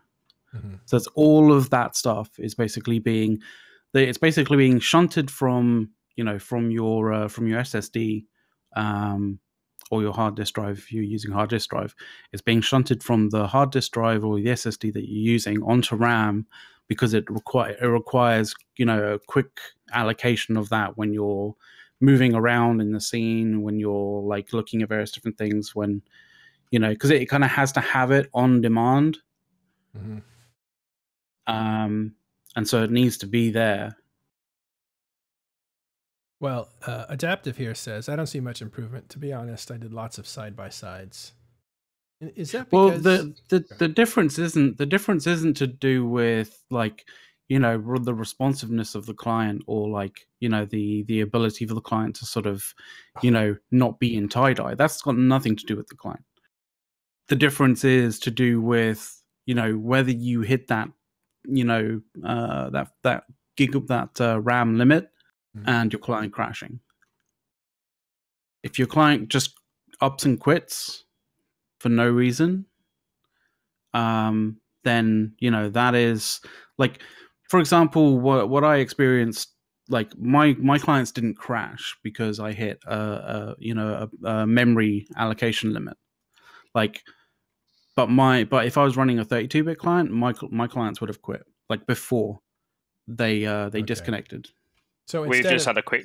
oh, go ahead. We just had a quick look. I'm involved. We're in a test fleet at the moment, and we just had a quick look at all the people that are like using RAM, and we're hearing reports of 6, 7, 8, 9, 10 plus gig being used and being completely stable. That's Seraph Patakane. Wow. So 6 to 10 gigabytes per client Yes. operating smoothly. Wow. One guy's just reported he's got 3 clients up with 8 plus 8 plus 9. So it is per client then when you look at the monitor. Yes, I've got 2 clients up. I've completely maxed my system RAM. My client is officially dying, but Yeah, that's what happened. I think that's what happened to mine. I think I hit literally the limit of the amount of RAM that I actually have, including virtual memory as well.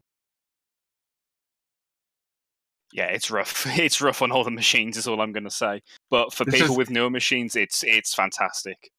Yeah, if you're say someone like Commander A's, who has recently updated his system and has 64 gigs of RAM, you'll be in a happy place right now. Let's put it that way. Wow. So I have a feeling a lot of EVE players are going to be buying RAM. Oh yes, I highly Invest in recommend RAM. it. if you want to be somewhat like, if you want to be intelligent about it, and you also want to be someone who people like, you find the People like the lowest RAM prices that you can find. Hopefully, if it's on an Amazon site, you can actually do an affiliate link to that to those RAM kind of sales, and you'll make a lot of people happy, and probably also make a little bit of money for yourself as well. Do you guys see how much memory each of those processes is using? Yeah, Yes. dude. 10 gigs each. Wow. So you're over 10. Easy. Yep, over 10 now. Again, we're Max seeing graphics, both clients, a huge Titan brawl. resolution play into it at all? Like 4K, 5K? It's a little choppy. It's a little choppy. FPS is a little low. Generally, if I'm gonna go with the information that was released on Reddit about like how to deal with like large fights in tie-dye and stuff like that, with the RAM usage of a 32 gig thing, I do believe that resolution does matter, because it did say specifically one of the best things to actually do to reduce the amount of RAM that you're utilizing is to not run in full 1080p or 4K, but like actually reduce basically reduce your client sizes to the lowest that you're able to play with. Mm-hmm. And that in that way run multiple clients rather than run full screen or 1080p multiple clients. So I would say that the resolution does play a big factor in terms of how much RAM usage you actually use. But of course, being on full graphic settings or stripped down also plays a big role as well. Yeah, I've just pasted the link to Matter or like show my RAM usage across 2 clients. I'm on 1080p, complete potato mode because I knew it'd kill me, and it is.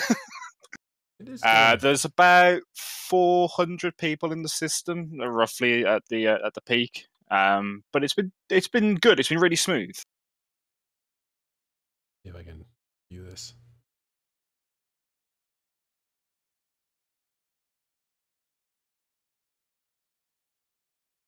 So, I'd like to apologize. I was told to Doomsday in the initial room when we warped over to the planet, and they did not specify the difference in between a focused fire Doomsday and a bosun. You motherfucker. So I may have killed 130 people. Yeah, Oh I my think I was one God. of them.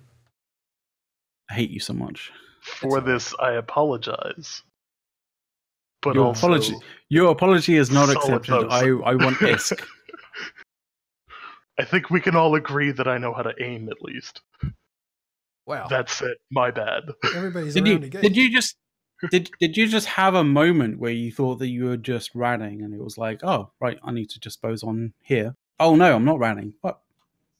I mean, to be fair, they said to DD. So is this a just Captain did Barbosa? muscle memory.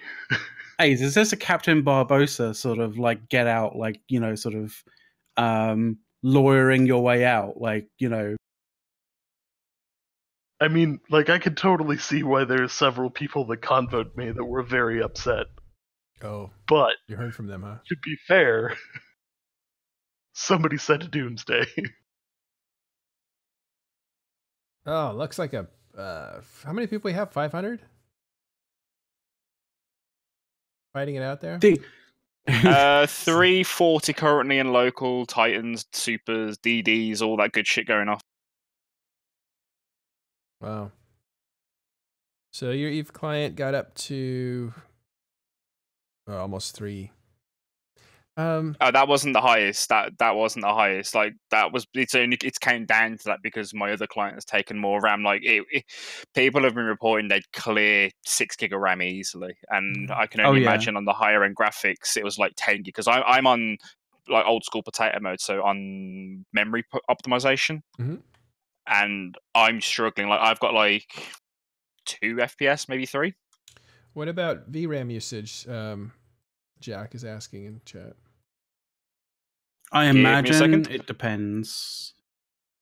I imagine it's going to be very dependent on how fast you can actually, how fast your where your VRAM is actually located, and how fast it can change over. Because I imagine that will probably start causing errors itself.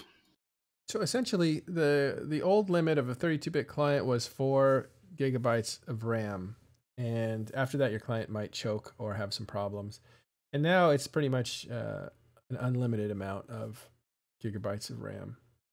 So it's not unlimited, but you know, it's well, theoretically, for all the Eve players that are going to play this game, it's essentially unlimited.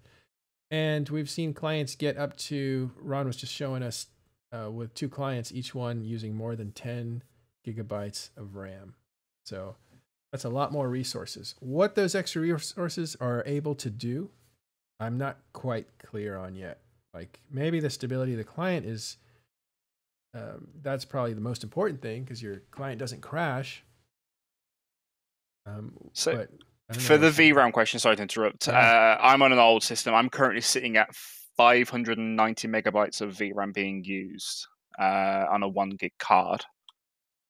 And my GPU usage isn't that much because I'm so limited by RAM. Like I'm on a really old system, so I'm one of the edge cases. Let me see if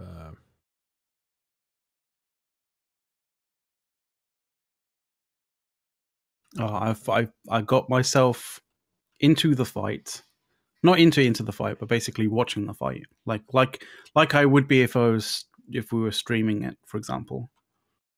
But I have full graphics on at the moment. Well, now that A's isn't blasting everybody indiscriminately, I'm going to fly over there and see if I can make it in. As a question, McLeod, what sort of FPS are you getting? Are you getting like a smooth 30-odd FPS plus, or? No, actually. I'm getting 14, but like, you have to understand that I may have a fairly decent 1070, like, you know, a MSI 1070 Gaming X, but my computer is my other car. The other aspects. The rest of the system. The other aspects of my computer is so old that recently it's actually more secure than more recent PC architecture because it's so old.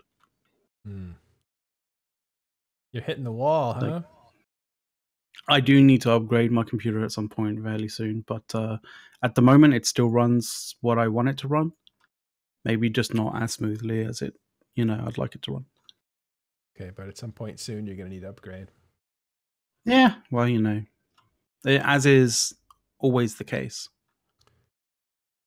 Well, this is why we beg for money. This is why I beg for money, so we can help McLeod ease the No. upgrade. You don't need to do that kind of stuff. That's on me. I will admit, right, I let's, just had a I'm very not gonna do one of interesting those sorts of- situation there. I just had a client get to the point where it would have crashed before, so it ran out of memory. The game went, Eva's not responding to the point where it would crash, and it actually recovered itself.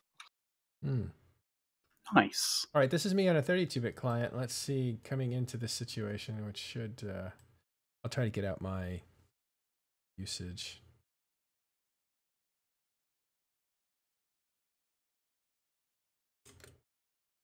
Active. But, McLeod, that's a worthwhile effort for me, is to invest in getting you better equipment. So... I can understand and not appreciate to use that, you as but a like, prop, right? You're not like a homeless man's dog. I'm not using you as a prop. Please, sir, I want some more. But that is smart usage for me, because you've been such a important part of this whole thing. Okay, so I'm bringing out memory, and we have a lot of things open. Just search for Eve stuff. Yeah, I'm running one client now, being conservative, but still running at literally full tilt. Everything on high, like every single graphic content on high, resource cache not enabled, every single effect on at high, every single effect on. My client is hitting, it's at 1080p full screen as well, and my client is just starting to be just under. It's still climbing, but it's kind of petering off a little bit, and it's about 5 gig at the moment. Yeah, I'd like to note that the fleet that I'm currently in command of has no idea what primary is. Which fleet was it? Which fleet was it that you were in? X or W? I am in the W fleet, and not a single one of them is following the primaries. There was also, I can't remember. People don't understand what the AOE Doomsdays do to other ships around them. So, I think that's more of a case of people, Yeah. this is like a lot of people from HiSec just trying out new things. Well, we were talking about this a little earlier, but the fleet that one of my characters was in, who Honey Monster was in as well, someone in that fleet was basically broadcasting Honey Monster as the primary constantly. It was just, and when I finally got round to figuring out who it was, going to sort of the broadcast and show info and which pilot it was, lo and behold, it's a guy from the initiative. So, which is kind of funny. I find that funny. This is a 32-bit client where what? Memory, virtual. Oh, so it's virtual memory size. I don't know what. So what you do is you go to I don't know whether it's going to be the same on. I don't know whether it's going to be the same on the client as on a Mac and PC, but like you generally go Control-Alt-Shift-M to bring up the resource monitor, and then that has a bunch of buttons on it, and you click memory, like you click system memory. I'll tell you, my favorite part of EVE Online for the last 2 years has been this little icon of a man floating in space down here. Can I look at that? I'm gonna look at it. That is the absolute best.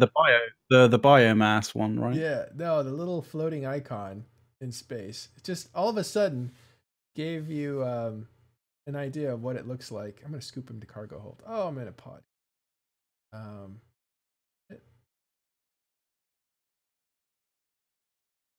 Oh, not myself.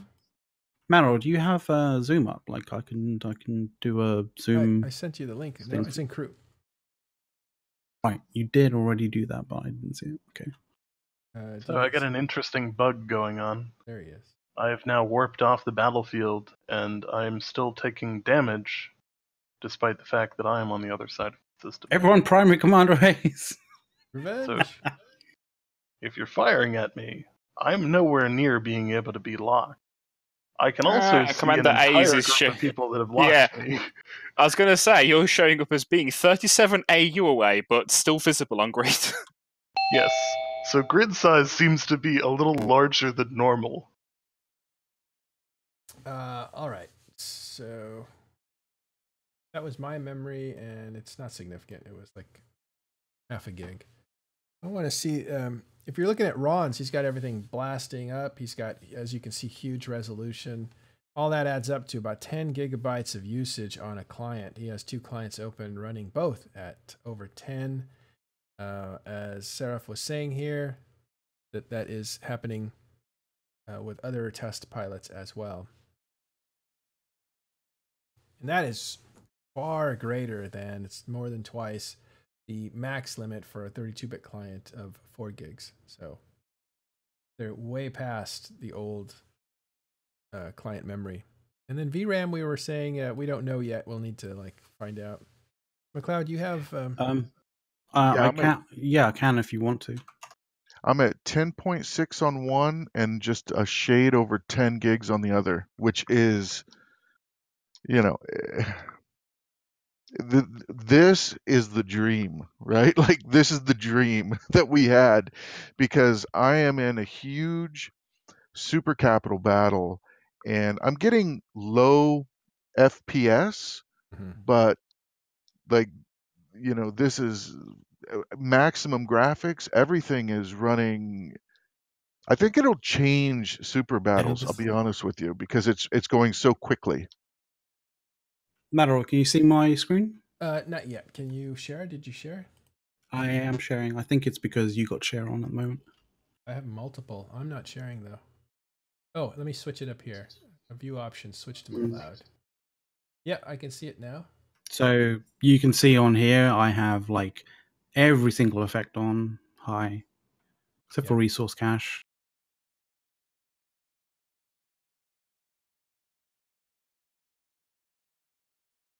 Push the button. I am pushing the button. It takes a moment. You play on 2 screens, don't you? Yeah, typical. I have the other stuff needed to play Eve on the other screen, and then Eve on my main screen. So keep in mind, but you can see there that it's over 5. It's hitting 6 gig. We're following your mouse right now. So yeah, just keep that in mind. Let me make sure. Oh right, okay. You can change that in terms of zoom, I think. You can change the zoom. Follow presenter's pointer. Okay, I just shut it off. Okay, good. So we'll stay on this while you do the stuff. So that's your RAM usage, and you're cresting. Whoa, it's gone. 5 or 6. Sorry about that. It's all right. Your frame rate's at 5. So yeah. Well, this is to do with bottlenecking in a computer system, but mine's at my system memory is just shy under 6 in terms of total memory usage. I'm running a GTX 1070. 1070. It is bottlenecked though, because it's mainly my CPU, which is super old. That's even though it is a 6-core hyper-threaded, it's still 10 years old. So give it a bit.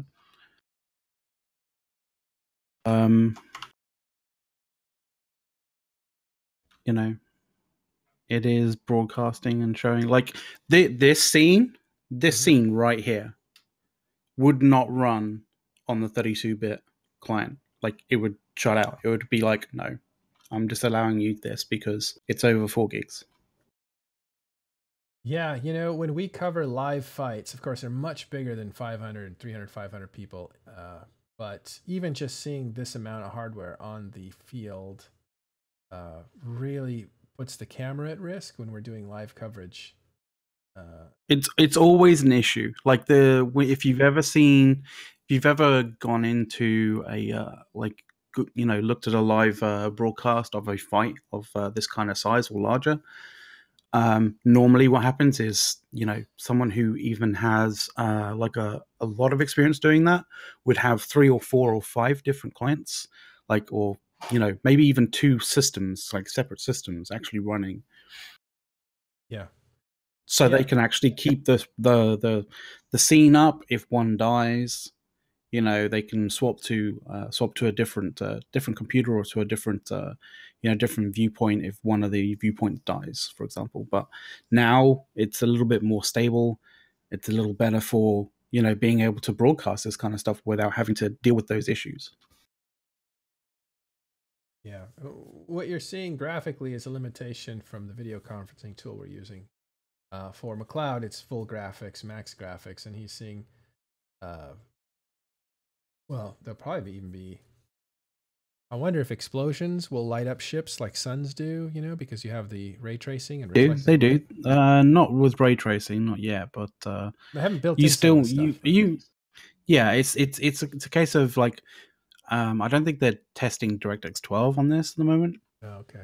But even so, like the graphic settings that you know that you have already do have, you know, dynamic lighting. So as you can see with the Erebus down here, you know, it does still have lighting from various different things.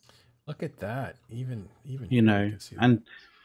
and when you see the explosions occurring, you can see that the dynamic lighting is lighting up certain aspects of the ships, certain site, like you know,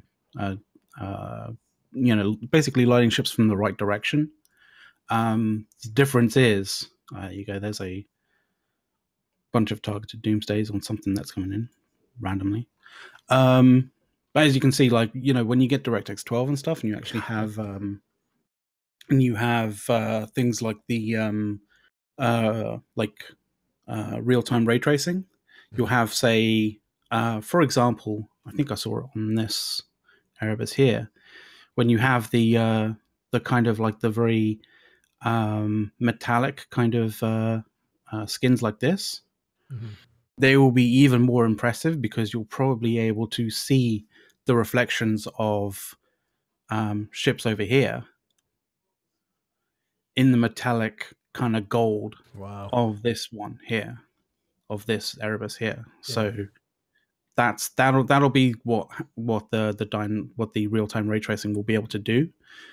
So yeah. But they need to build that stuff, right? That doesn't just happen. Yeah, it doesn't just happen. They need to put it together. It'll be a case of like, if you're running a graphics card that does have DirectX 12 capabilities, then essentially the capability will be there and available. It'll just be whether CCP and CCP's engineers are able to implement it.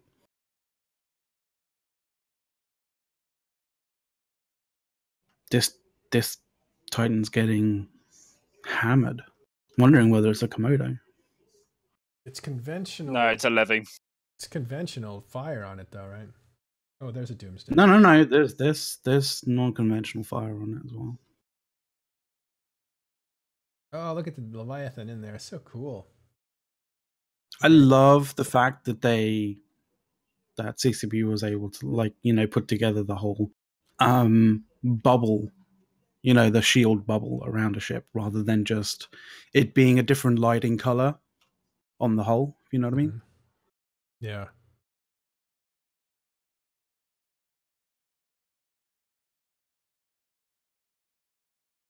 Well, I wish I could enhance the graphics for this video so we could see how cool it looks, but you can imagine. All this in perfect resolution would be so. Somebody's lit a bubble, a Hick bubble, like some. One thing you don't need to worry about is people escaping from a test match. Well, I mean, I don't know. I guess you want sometimes to practice.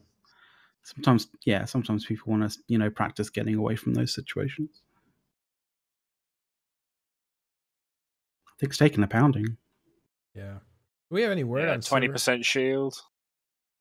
Server side stats? Is there any? They say. Oh no, that's what the CCP will be. CCP will be watching and looking at that, like, you know, with gleeful eyes, probably. I wasn't on the show earlier, but we were people around when the server died initially. Yeah. So a lot of people got disconnected. Yeah, I lost all 3 clients when that happened. You Actually, no, 2 of the 3 clients. And you heard that Duality is actually a smaller server than Singularity in terms of specs as well? I didn't know that. That makes sense, though. Yeah, like Antiquarian said that. So he says, like, Duality is actually a smaller server in terms of specs than Singularity is. So when they got it back up and running, they went, let's just Oh, make sure it there it works goes. before we start the fighting. This Titan's There going. goes, These there goes that. explosions There going goes that everywhere. Titan. Yeah, that levy's going now. You can see the fires erupting from it. It's really nice to see up close. It's just gonna wipe the screen out in a moment. I might Yeah. have to zoom out in a bit, but but yeah, look at the animations. we'll of those- watch up until that point. Yeah, internal explosions are just dramatic. Fantastic. Nice to see this in all its glorious resolution. There it goes. Oh, no, here it goes. There we go. There you go. Oh, goodbye. There you go. Boom! Good. I'm Glorious. glad you didn't The zoom out. glorious Leviathan wreck on right there. Well, the frame rate would be increased when your system gets increased, but the graphics just unbelievable. And watch this. Being tractor beamed? What's happening here? It's being tracked by a probably a mobile tractor unit. Oh, But okay. at what I might add is being probably faster than the Titan can actually move on its own. So the tiny little tractor, the tiny little tractor beam that that someone's little MTU has is able to move a Titan, or at least the wreck of a Titan anyway, at a faster speed than the actual, massive Well, massive Titan all the like people- engines are able to move it. all the people are off board, or they're not on the ship anymore. Oh, weighing it well, down. yeah. Sorry, the mass amount of people that were All the cows and livestock and all that stuff's gone. So Uh. it's super light. Well, maybe only the aluminum, the light parts, survived the blast. But it's pretty funny though. That's hilarious.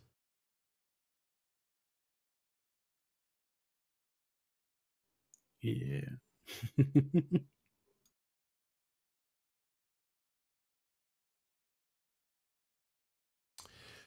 Well, pretty cool. I think I don't know. I think we could probably finish talking about the stuff just to do a summary real quick. This is what you're looking at now and have been looking at is test server footage live. There you see the dynamic lighting that I'm talking about. Oh, look Like at that. one of them's going off, and you can see it like lighting up Oh, sides look at that. Wow. of both the wrecks and the actual active ships as well. Fantastic. That is impressive. So as something's blowing up there, just off screen, you can see the hull of that Leviathan light up with the reflection of light from the blast. You can even see, look at these missiles going by. Yeah, it's just full graphics. Like I've literally got everything on high, everything on. How come it went dark? Feeling like I'm going blind. Becomes It's, incoming doomsday. It's because of all the doomsdays, all of the light effects on the doomsdays. Kind of, I think it has an iris, sort Oh, of like this a sort of Leviathan's kind of about like an to- iris effect. This Leviathan's going right now. Oh yeah. To see all the little think- explosions. I think part of it is the in the actual like as an automatic kind of thing.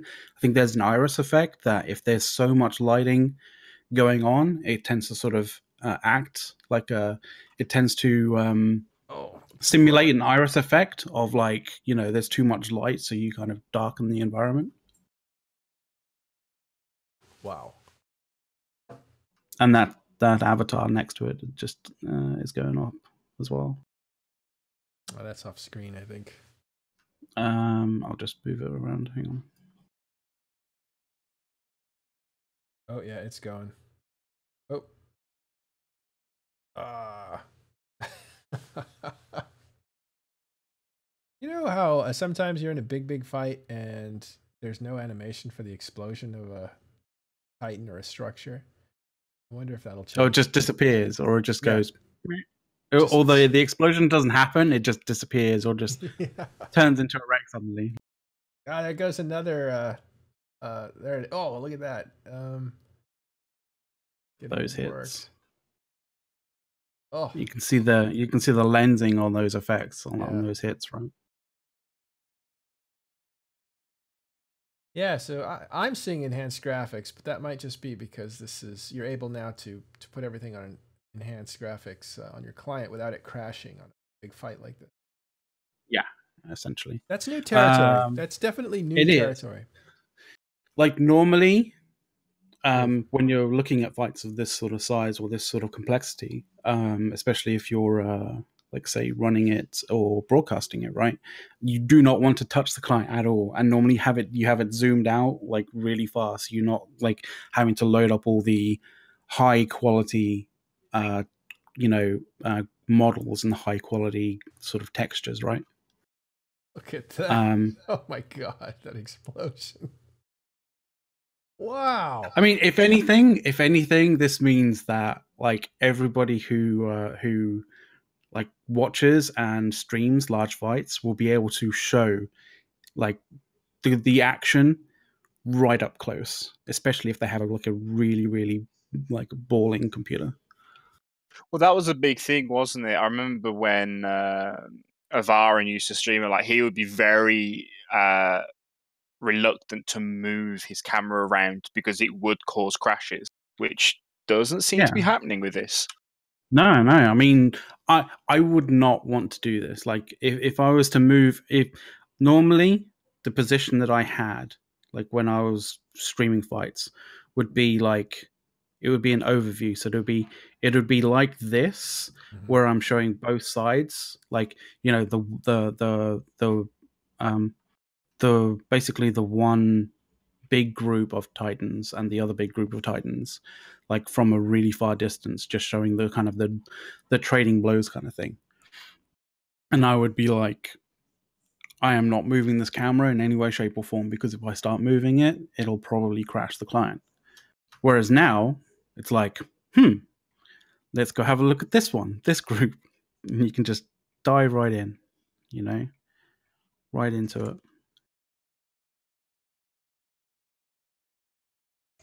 And then maybe like, I wonder what it's like in terms of perspective to them. Another explosion. See, now we're talking about being able to market this game. Wow. Being able to fully kind of, really, really showcase like the game now. Flares of things, of hot chunks of metal flying off exploding ships. That's wild. And I think that's got to be satisfying to the people who spend a lot of time on details that are just never seen. Like, look at these. These are like molten, struck parts of hulls. Oh, look at that. Stay on that. All of the art department's finest pieces will be able to be shown off like in massive 5,000-man fights now without risk of killing everything. Yeah, dude. Finally, the art department is going to be like, finally, all of our work is going to be showcased to everybody properly now. Well, the thing is as well is it won't be the call of when you're going into these big fights of make sure you're in potato mode. That isn't going to be needed. Well, there is, because there's some combat capacity to having things in potato mode, because you land on grid and you haven't loaded the grid, and if you're on like full all graphics, everything, right? It'll take you a while longer, depending on your computer, to load versus someone else. And if you're landing on a grid that your FC is very cautious or very very aware that you may get bombed, he may want you to to anchor up very quickly. And if you're there kind of loading grid, and you can't load grid because it's, or you're taking, extra 10, 15 seconds to load grid because you've got everything on high. It may look pretty, but you'll be 40 kilometers off the anchor and you'll probably end up being primaried by the hostile blob. So there's still combat capacity to, a requirement, from a combat angle, to run in potato mode. But if you have an absolutely insane PC, you probably can run it full tilt, and still be okay. You might want to zoom in on CCP Habakkuk because he's currently flying around in a cockroach. Ooh. So there you go. There's my memory usage at the moment. It's actually peaked up to over 7, between 7 and 8 gig. Let's see if we can find CCP Habakkuk.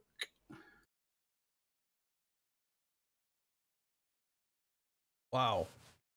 This is going to be so good for watching McLeod, live get fights. an eye, keep an eye on the test Superfleet in about a minute and a half's time. We're all going to Um, self-destruct. Wait, Where where's that is roach? the test? Give me a close up on that The roach. Hold on, stop. There, stop. Still got 2 minutes before it happens. All right. That's hilarious. A space roach. Are you? Is test running? Is test running their shield Superfleet, or is it just everything? Mostly shield, but there's a few. Okay. I'm gonna need to find it then.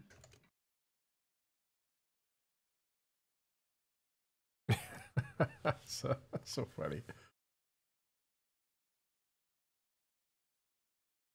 So your clients, we can't see the scale. I think can you bring that window out a little bit to the right? Sorry, which one? That one, the graph, yeah. Drag the whole So- thing, not stretching it, but drag the whole thing. We can't see the scale on the left. Oh, right. Okay. Getting clipped. I don't know whether. No, thanks. No, it's too far. You just need it a little bit. You can put it back over where it was, but just.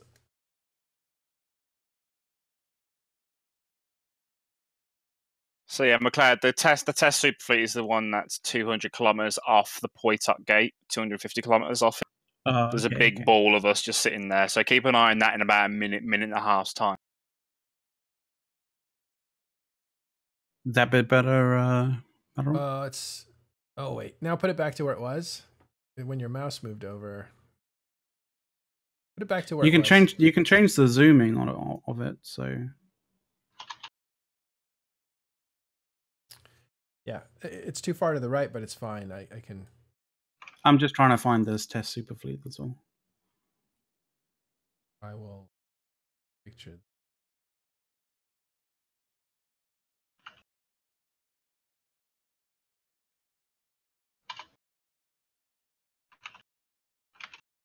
You got that?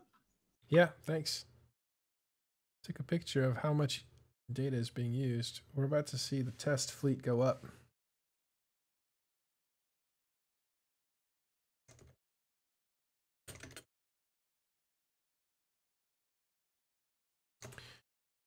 The whole test fleet is about to self-destruct. And by test, we mean Test Alliance, not everybody who's testing at the moment.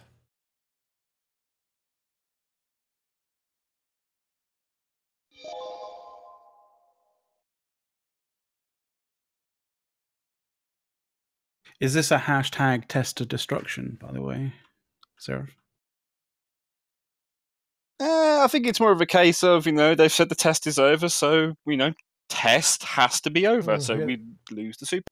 The test is over, so test is over. Okay, self-destruct. Make sure we have that on screen. It looks like it's... Thanks for getting us that. This is so great for an unexpected reason, and that is for live coverage, which we like to do. This is just going to look so much better without having to be zoomed all the way out and describe everything that's happening. We can get in there and show you some of the drama of these things exploding, it's just going to be So one of the other really, really positive things about this as well is a lot of people who make videos of fights after the fight kind of thing, who basically captured it when, was there with a ship to see the fight, like capture it at the time. Some of the people who do those sorts of videos, this is amazing for this because when you see those particular fights, generally they tend to speed up the captured footage, so that it's not at 10% tie-dye speed, but at regular speed. What is really good about that with this is you can run it at full resolution, all full graphics, everything like that. It may run, or it may, when it's captured, it may only be running at, 9, 10 FPS, or maybe even, 3 or 4 FPS, right? But when you speed that footage up from 10% tie-dye to regular speed, look at that, all of that. Yeah, that's a lot When you- of explosions. when you run that simulation back up to speed, it'll look absolutely gorgeous because the stuff that's captured, unless all you're seeing is white, like what's happening right now. That's multiple all- explosions. It's like looking at the all- sun. Jesus. Yeah, there's so many things blowing up that it's just white out. I see. Looks like a little man running across, but that's just a shadow. Are you zooming out? Is that what's happening? Yeah. I was trying to zoom out, and I was like, like look. That's how far I'm zoomed out, like in order to actually see something. Yeah. Well, I don't know how many tests had in there, but A lot. a lot. One escaped. That guy's like, yeah, I don't feel like being a part of the suicide pact. Oh, there's a rare blue explosion. They happen every every 20 times or something, every 10 times, something like that. It's rare. It's kind of rare to see that on a Titan, which is really cool though. But yeah, like if you're one of those kind of people who capture fights, like you can capture it full graphics, completely full graphics, and then run it back up to full simulation speed. And it should into that, Levi, while you talk. Which one? Right in the center, I think. All right, either of them. Just so we can make out shapes, because right now it just looks like a field of debris.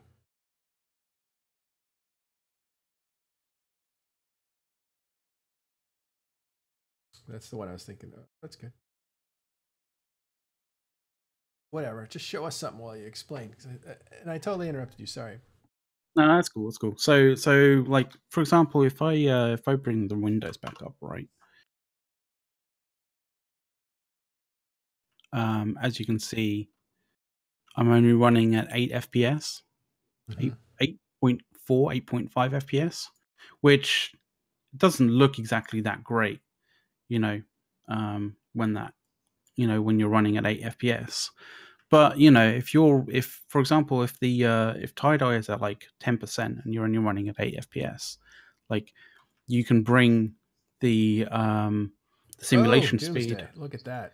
You can run the simulation speed back up to 100, and it won't be 8 FPS. Like it'll bump up to way more than 8 FPS. You'll be running easily 30 FPS, if not more, like close to 60 took FPS. Out that avatar. Oh, look at the green! Look at the green reflecting off that avatar. Just that damage, that whole damage on it. It's just ridiculous. But yeah, like when you run that footage back up to 100% simulation speed, you'll get nice, 60,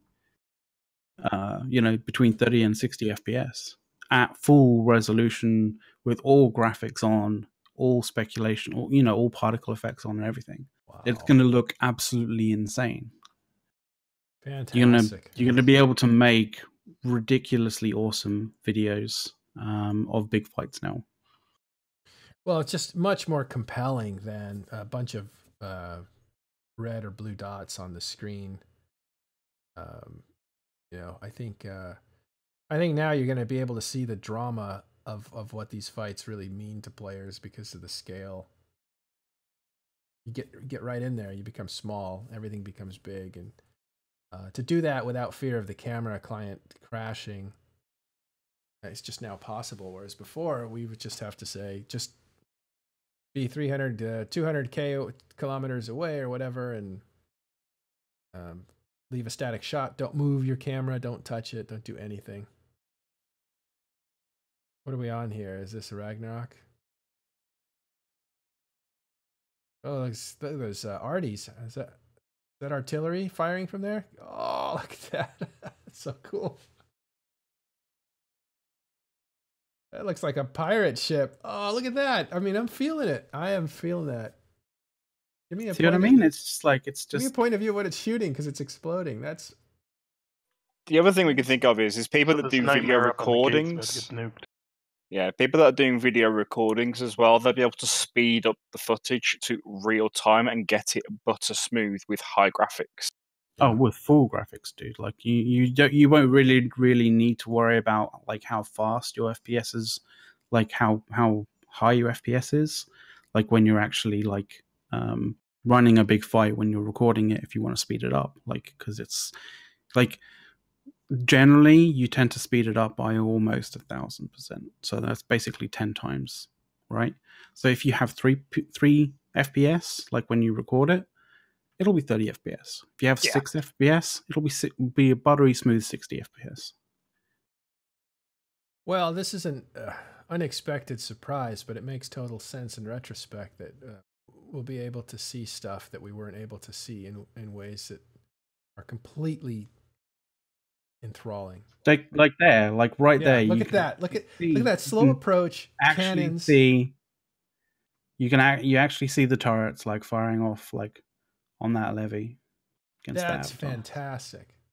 Oh wow, this is like fantastic. I've run out of adjectives. I didn't have any to begin with. But that's dramatic. That's dramatic, and I think you can feel the weight of the game. I just remember like the X-47 fight where like it was, I think it was Imperium News were running a coverage of it, and all they were able to get was literally a vantage point above the Keepstar, and that was it. Whereas now we're going to be able to get live vantage points of different fights of different areas of the battle real time now, rather than it just being described.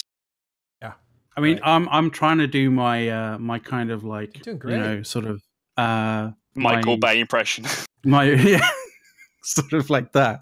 But I don't have, for example, something which AIDS has, and I'm not sure whether he's like keeping his ears out for his name being said in here. Yes. But he has a 3D mouse, and alongside with that technology, alongside the ability to utilize that 3D mouse in EVE, like this kind of thing and these sorts of fights, like the level of like cinematography that you'll be able to do, that you'll be able to put together, is just ridiculous. Oh yeah, I would like to note that the frame rate is a little bit low. Like I was getting, now I'm rocking a Radeon 7 with some pretty high specs on my computer, so like I would have assumed that I would get a little bit higher DPS, and that was really not the case.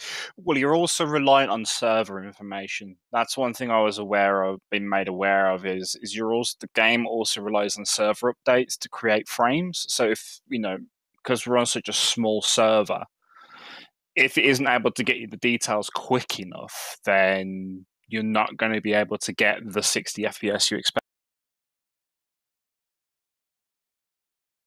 Yeah, it definitely made it interesting. An i9 7900X. It's overclocked to 3.3. It's about as good as it gets, and I was getting about 8, which is 8 more FPS than I would have normally got. I would have been in potato mode, and I'd have been getting 2. But I was full. Oh no, you would have been in potato mode, and you'd have been getting 2 for about 5 minutes, and then it would have just died. Look at those molten lava like particle effects coming from ships exploding. That's parts of their hulls being flung out into space. And then it's also the case of you'll be sitting there for the next half an hour trying to log in on that infamous black screen. It's getting really close to the This Is Eve video, right? Like it's getting really close to that. Oh yeah. In terms of your ability to be like, for cinematography and that kind of thing. Like, oh yeah. Oh man, just the like scale of the ships. All I can imagine is after this mass test, and potentially after some CCP is watching some of the streams of the mass test, I can imagine the marketing team are like jumping around like jackrabbits right now. Yeah, this is definitely gonna wake up this is like the marketing department. Like they're gonna be able to go, here's a 4,000-man battle in It's Glorious, not in the red crosses, blue squares scenario. Yeah. Oh, look at that. What was that? That Levi's taking some hits.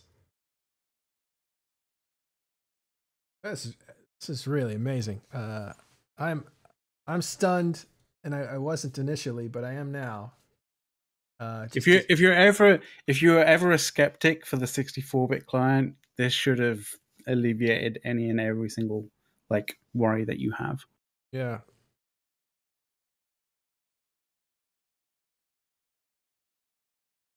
Oh, so it's the Ragnarok taking on the Leviathan. And just so you know, what you're seeing here, like footage-wise, is basically someone who has a 1070, a 10-year-old Intel X567 Xeon. Zoom in on that, Levi, while you talk. The green one? Yeah. This one? Yeah, I'll see it up close. You know, with 16 gigs of, you know, DDR3 RAM. That's pretty much it. And a hybrid hard disk drive. Like the only thing that's not ghetto about my setup right now is my graphics card, which is the 1070. But even so, that's a 1070. It's not a 2080 type. It's not like a 2080 or anything ridiculous. Can you stay there but pivot so we can see what's shooting it? I can see there's a bus right above it. Yeah. One thing people do need to realize is that while the client is going to make it a whole lot better on our end, is that, you know, if you are missing server calls or whatever that do happen in those big bytes, that's still going to happen. But at least you won't have like client crashes and stuff because of RAM issues. Yeah, the server aspect of it is the next big step. That will be, you know, we go from 3,000 people in a system and we have issues to, you know, the world's your oyster at that. But that's fundamentally a lot more work for CCP. This does have the potential, considering that we're not going to have anywhere near the number of client crashes that we normally have in big fights. This does have the potential to be able to set up a new highest,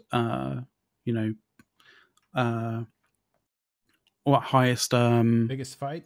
Most people. Biggest fight, yeah. Most people in the biggest fight. I couldn't figure out most people in the system at one time. Yeah, the largest amount of people in one system at one point. But I thought it was a server problem. They couldn't handle that many people fighting at the same time. No, the server side of it has been, well, it's part of it for sure. Sorry for just popping in. No, it's great. Sorry, dude. Okay. There's still a server side of it, but the server has been improved a lot in the last couple of months as well. We haven't really been able to stress test it because we haven't had a really, really big war ever since the Goon incursion north, or the Goon attack on the north, or whatever. And so we don't really know, but from what we can see on a large scale, like 1,000 dudes in local, server has been running a lot more stable, and then it just comes down to people's computers eventually as well, and this should really help with that. Unfortunately, I wasn't able to attend the mass test myself because I was at work, but it's amazing. Yeah, it's just kind of speechless, really, because you can see the artillery cannons off a Titan shooting from the POV of the Titan. When you have all this stuff it's when you play on. the game in high graphics, it actually looks gorgeous, but you never get to. You never get to, right? Yeah. It's all theoretical. Oh, there's an explosion off in the distance. Oh, no. Is it still going, or is it done? Still going. The test is officially over, but there's the remnants of a test superfleet that's just playing around and giving Matterall eye candy to drool over. Thanks, guys. Yeah, we were watching it earlier, and it's we're up close on Titans in the middle of the thick of it, really, and I'm seeing stuff I haven't seen before, like molten. You should try turning the sound on as well. Apparently, there's a sound when you put a dread into siege. Is that right? Yeah. Eve has sound. All kinds of sounds. Like, yeah. What is this magic? there was lots of sound going on when I started fighting, and I was like, I literally cannot hear Manroll. I have to turn it off. How Like I even how many had the dudes you settings tested? set up. So you got up to Close to 500, maybe so over 500, something like that. yeah. Yeah, about 500 was the peak, and considering it was on duality, so this is like probably 2 nodes at most for the whole New Eden. Because the funny thing is Poitot was actually put onto its own supernode before the fight. Okay. Well, I wouldn't say supernode, but it was put into its own separate node, shall I say? Because when the test started, test already had a few characters in Poitot ready as Sino positions, and we all got kicked out because it says a node is being moved. And then the tie-dye hit everywhere else, and Poitot was completely at 0. It was hilarious. I've never seen a rev look like that. That's amazing. It's shooting. Wow. Yeah, this is like a different Eve. I know I'm sounding like a cliche or whatever, but to be inside of a fight with graphics this high, it was always theoretical. So this is kind of weird. We have way less people on grid right now, and we're down at 10% tie-dye now. And we were at about 40 or 50% tie-dye during the actual fight. I mean, someone reprocessing Titans in a station or something. I mean, I remember you used to be able to like crash shit if you just like reprocess a bunch of stuff in the station. It's a creature on the test servers. It's entirely possible that maybe CCP's like putting new systems back onto this node, because you can dynamically move them like off and on, like if you take a system off a node or put it back onto a different node, like it does remapping, it does disconnect stuff, but like if you have a fight going on a node that is just on that node, and all the other empty systems can then be moved off cleanly without impacting anything else, is what usually happens. Yeah, but what I'm saying is like, maybe CCP's like, all of those God Rays are fucking awesome. Yeah, I know. Did you see that? Go back to that rev. I think it is on the right, not the rev. The Leviathan up above. Just above. You see those missile launchers off? That's wild. Yeah, that. You can see the green gate glow reflecting off one side of it, and the sun reflecting off the back side of it. I don't know if that's new, but that is what I was saying earlier. When you're working with 2D graphics, it's the shadows and the highlights, or the motivated light, that really sell an object as having depth and scale. So, now you can, if you have graphics up high, you know that shadows makes the whole place look completely different if you shut off shadows. But with this motivated reflecting light, it's just that much stronger. Well, the moment when ray tracing comes in, so when you saw those missiles come off then, and you would see the reflections in the metal of the Leviathan hull from the rocket motors, so you'd see them glow orange from the rocket motors for that brief period of time, and they'd go back to their normal green from off the gate. That's just going to send Eve into another universe in terms of visual quality. But it's not just visual quality in a still frame. We're going to be able to be inside of it when an actual fight is happening, that's what's exciting to me. Like, well, it's just imagine you call for all the Erebuses to Doomsday something, and like your whole fleet is just bathed in green from the Doomsday. Yeah. Oh, there goes that. What's going on there? The missiles? That was missile strikes. That's a Ragnarok Doomsday. Oh, okay. Yeah, it looked different than a usual missile. The inside, because it's so close between the hull and the shield of the Revelation. It's just gotten crispy. Look at that. Oh, this is the death of a Revelation. Oh, just got fried like toast. Yeah, I mean, see, the thing about Eve looking beautiful is, I think a lot of new players might not know, but I always appreciated that Eve can look really fucking amazing. It's just that you don't really get to appreciate it as much, and I don't think that even though if it does become possible now with the 64-bit client, I still don't think I'm going to play on high graphics because you're usually still you're just zoomed out. You're not zoomed out for graphic purposes. You're zoomed out for so you have a better overview of what's happening on the grid. But there is those occasional moments where I'm just sort of sitting on the undock of the Keepstar, or where I'm like boating through a system, and then I just like turn my graphics up to high and I just appreciate the way the game looks. And it's just like a moment of silence and peace, basically, for me. So I've always said that the whole the fact that a game that is 15, 16 years old looks that amazing is incredible. Yeah, but it's the capacity of us being able to showcase and appreciate it now. Yeah, for sure. Hopefully, in like large battles, when you do commentary now, you can do high graphics, and then just like it'll look amazing for sure. Yeah, to actually to get in there and actually show what's happening instead of just describing the overview. Right, essentially, this is a whole different experience. Let's this amazing footage. Commander A's, you're gonna show us something. Let's see what this looks like. Are you ready to switch over? Yep. So I'm currently running the camera with the 3D mouse with beautiful. high graphics. So this is going to be some. I try and do this on my stream, and I've been playing around with it, but you don't get an example like this very often. Right. And it's just such a pretty game. Look at that. We're moving through space. Like it's really putting you there. The Leviathan. It really is. On the left. And a lot of this jitter that we're seeing is more about the tool that you're using to screen share than the actual game itself, if that's correct. Yeah. All the stuttering you're seeing is unfortunately our conferencing tool. So imagine this at I don't know, 30 or 60 FPS and just running smoothly. That's amazing. So he just floated us right through that fight. That's amazing. That's what I'm talking about with the 3D mouse. Like you jump up to that next level in terms of cinematography. So, question. I'm getting one. We got that. When the 64-bit client drops onto Tranquility and is actually working, how long before CCP persuades someone to kick off a massive war for one of these cinematography free advertisements?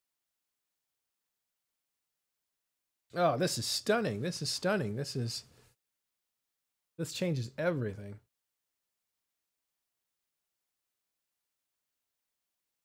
Like this is I would like to note that the equipment in order to do this, despite the fact that it's a joystick that is maybe 3 inches by 3 inches, is about $150. So being able to do this comes at a cost for the user. Yeah, it is a professional look at that computer design tool that you're using. It's not like it's a gaming mouse or something stupid like that. Look at how the green glow of the gate reflects off these the wreckage all around it. That's just amazing. Yeah, for the Jitter number one, all the choppiness you're seeing is because they're screen sharing using a I forgot what it's called now. It's a corporate video conferencing tool. Like that's essentially what it is. It's not meant to be. I have it on high graphics, but it's also user error. Like I'm not exactly sure how to get the max quality out of it, but maybe this is all I can represent. The FPS is definitely a limitation. But Commander A's, can you confirm like you're seeing this at like 30 plus FPS at the moment? Explosion. So I'm actually getting this at 144 frames per second right now. Wild. I honestly feel like I'm beyond 2D now, right? We're floating through a fight as it happens.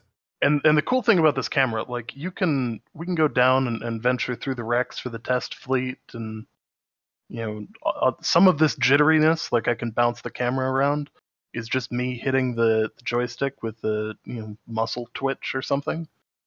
But you can effectively fly around, chase ships around, Oh, look at this rag. chase fleets. Yeah, this rag's firing on something. Oh, it's so beautiful. Oh, getting they're killing emotional. Oracle up here. Aurora. He's in core. Yeah, he's actually. Let me throw things up so I can shoot at him. Darkness Oracle sitting up there. How far away is he? 23. I gotta line this up. So I can give a little tutorial on how to fire a bosun here. See this little dot down here? Oh, look at that down there. You see the Leviathan lost? Oh yeah, he's getting DD'd. He's getting nuked. Too late. Go in close. What's that red thing?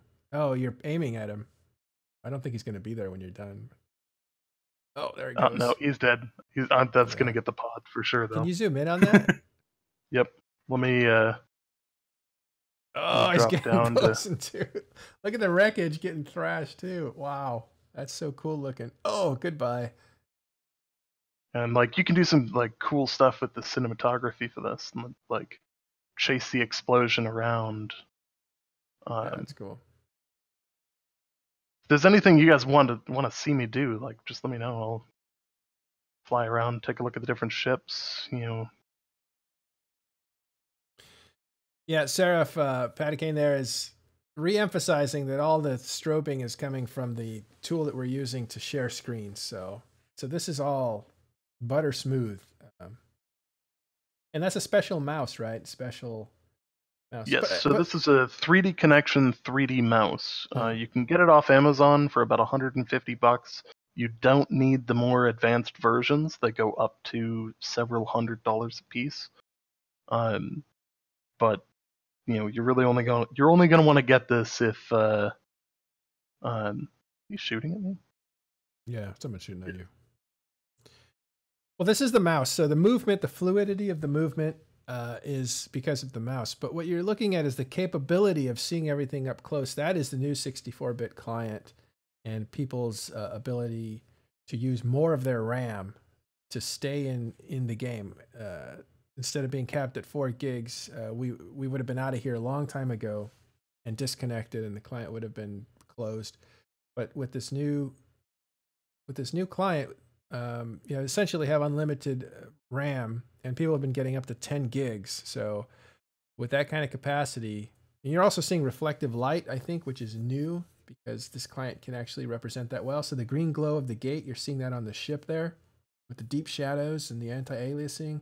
All this at full max and butter smooth. What you're seeing is the artillery cannons going off on this Ragnarok.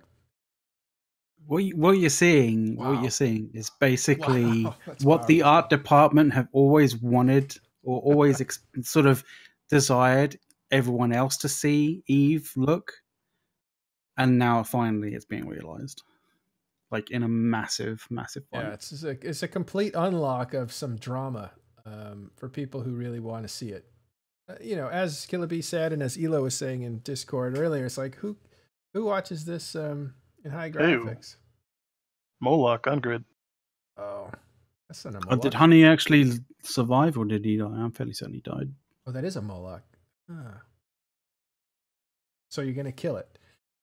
It's just like you. When you find a beautiful thing, you're like, I'm gonna poison it and put it in a jar. I mean, oh no, it's an ISD. It's ISD.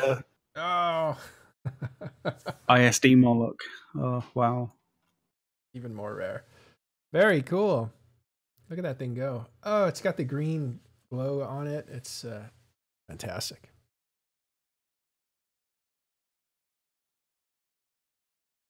Anyway, so I gotta you can see the competing light shadows, the green from the gate and the light from the engines as they're warming up.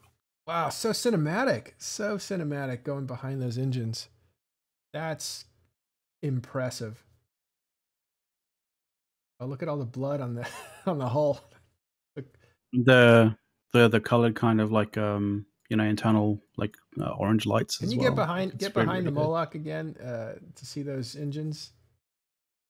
It's actually really good because if you get behind it, you also get the god rays from the sun as well.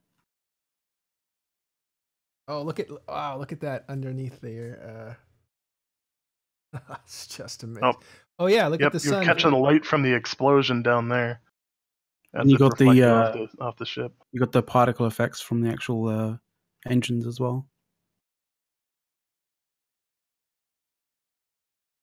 Well, I'm excited because I think people who don't play Eve and have just heard about it are going to see it in a way that they can understand it a bit better.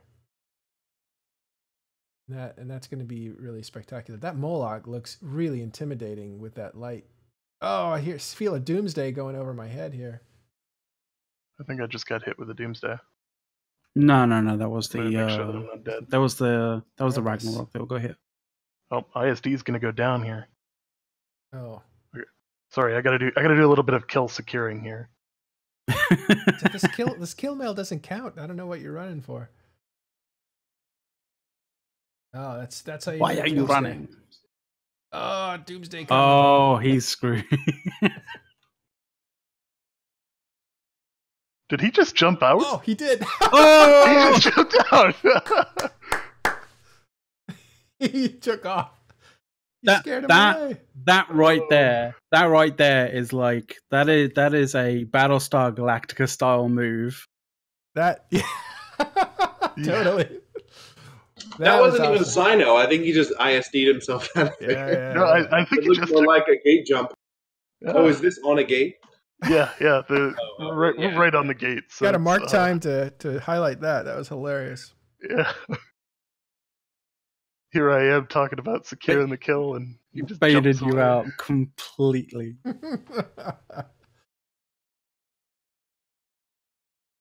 Yeah, the rags look great. Those cannons just look awesome on it. This rag is hiding in the wreckage. I don't think people can tell if it's wreckage or a ship. They get some duct tape; it'll double its size. Yeah. Start tacking stuff on. Yeah, total junk So- lord. Don't mind me, I'm just wreckage. The other thing, if people haven't noticed, is that they changed the design for gates in terms of like the graphics around them. So you get the different emblems and stuff like that. And this was all added in the last year here. So all of these like holographics are new. And this glow on the inside that kind of flows through it Yeah. is new as well. I love the way it gives you information now about how many ships are coming in. You can see the light rays coming to it. Ew. So the I difference just between bumped off something. 10 people coming versus 60, 70 people coming is noticeable. I'd Phrasing. like to hear. Phrasing, man.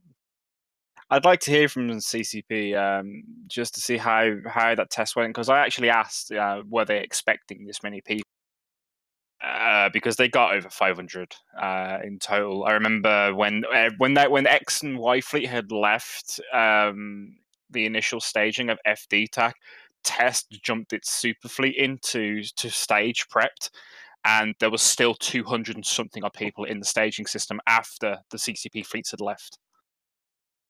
Moloch's back. Moloch's like a Your butterfly. your Titan, by the way, is bumped, but it bumped and moved forward as well, and it looked like it just decided to sort of it just looked pretty fucking awesome, dude. Like it literally just looked like it ducked underneath a whole bunch of wrecks and just emerging up from underneath it. You got some damage down on the bottom of your ship, by the way. It's looking a bit toasty. Yeah, I'm not Moloch's exactly back. doing so hot on my ship. I gotta swap ammo because I'm not even hitting them. Well, you're down to 30 frames per second, actually. Yeah. It's been bouncing around.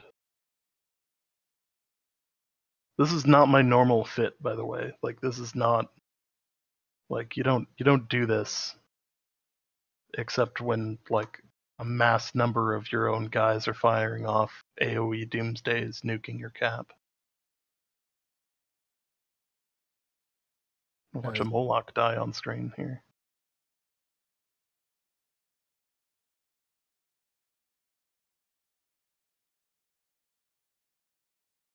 Well, I'm seeing it off the side. Are you not centered on it, I guess? I'm somewhat centered. Okay. Anyway, I gotta go do IRL stuff, but Yeah, yeah, I got to wrap that's this out fantastic. too. But how cool. Oh, there it goes. I think Or is that's a that it? doomsday. Is that a no? Oh, it didn't blow up. Just wait. I think it's in the process of blowing up. It spawned the wreck early though. Yeah. Look at that. What a hybrid. Oh, look at the explosion. Explosions are, Beautiful now. yeah. They're different. They're different. Oh, that's pretty wild. Pretty wild. Here comes the brightness.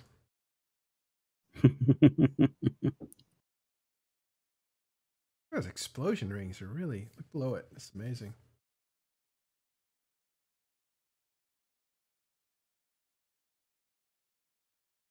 And now everybody on the gate's back to shooting each other. Wow, that's amazing. We're gonna wrap out. If you haven't seen it, watch the last 20 minutes of this video, because that is where really we take advantage of getting in there and seeing what was going on. So fantastic. I'm really stunned. I think that's Eve is going to be viewed. These big fights are going to be viewed on a whole different level. And this 3D mouse, by the way, is a great addition to this. You know. Well, I hope you guys are as ecstatic as I am, even if you don't see it with your own client, and you probably will. The kind of material that you see coming out of EVE Online will be even more dramatic. That'll match the stories. Like, this game has always been a psychological game. If you knew what was happening, if you knew what was at stake, you got a lot of the enjoyment out of it that people who didn't know couldn't get. But now I think you'll see it, you'll feel it, you'll feel the weight, and you'll be right there. You'll be right in the center of it. This is great. All right, guys, thanks for coming around. Stay tuned for, actually, there's nothing after this, but we'll see you on Thursday morning. And then Thursday, we'll have Talking in Stations midweek report with Artemis and Ron. And then on Sunday, we'll have Talking in Stations proper on Sunday. But wow, this was a lot of fun. I thought it was going to be very clinical, but it's actually real treat to see all these visuals. Okay, thanks guys. Really appreciate you checking in. We did have some news. A fraternity lost a couple Vanquisher BPCs in a jump freighter incident near Jeddah. Too bad for them. Oh no, I feel so bad. Snuff took those out, and you know, we're gonna keep tabs on everything else that's going on. It's a lot of fighting going on out there. We'll try to get the stories large and small. For now, that's all we have time for. So thanks, guys, for hanging out, and we will see you next time on Thursday. Take care, everybody. Have fun.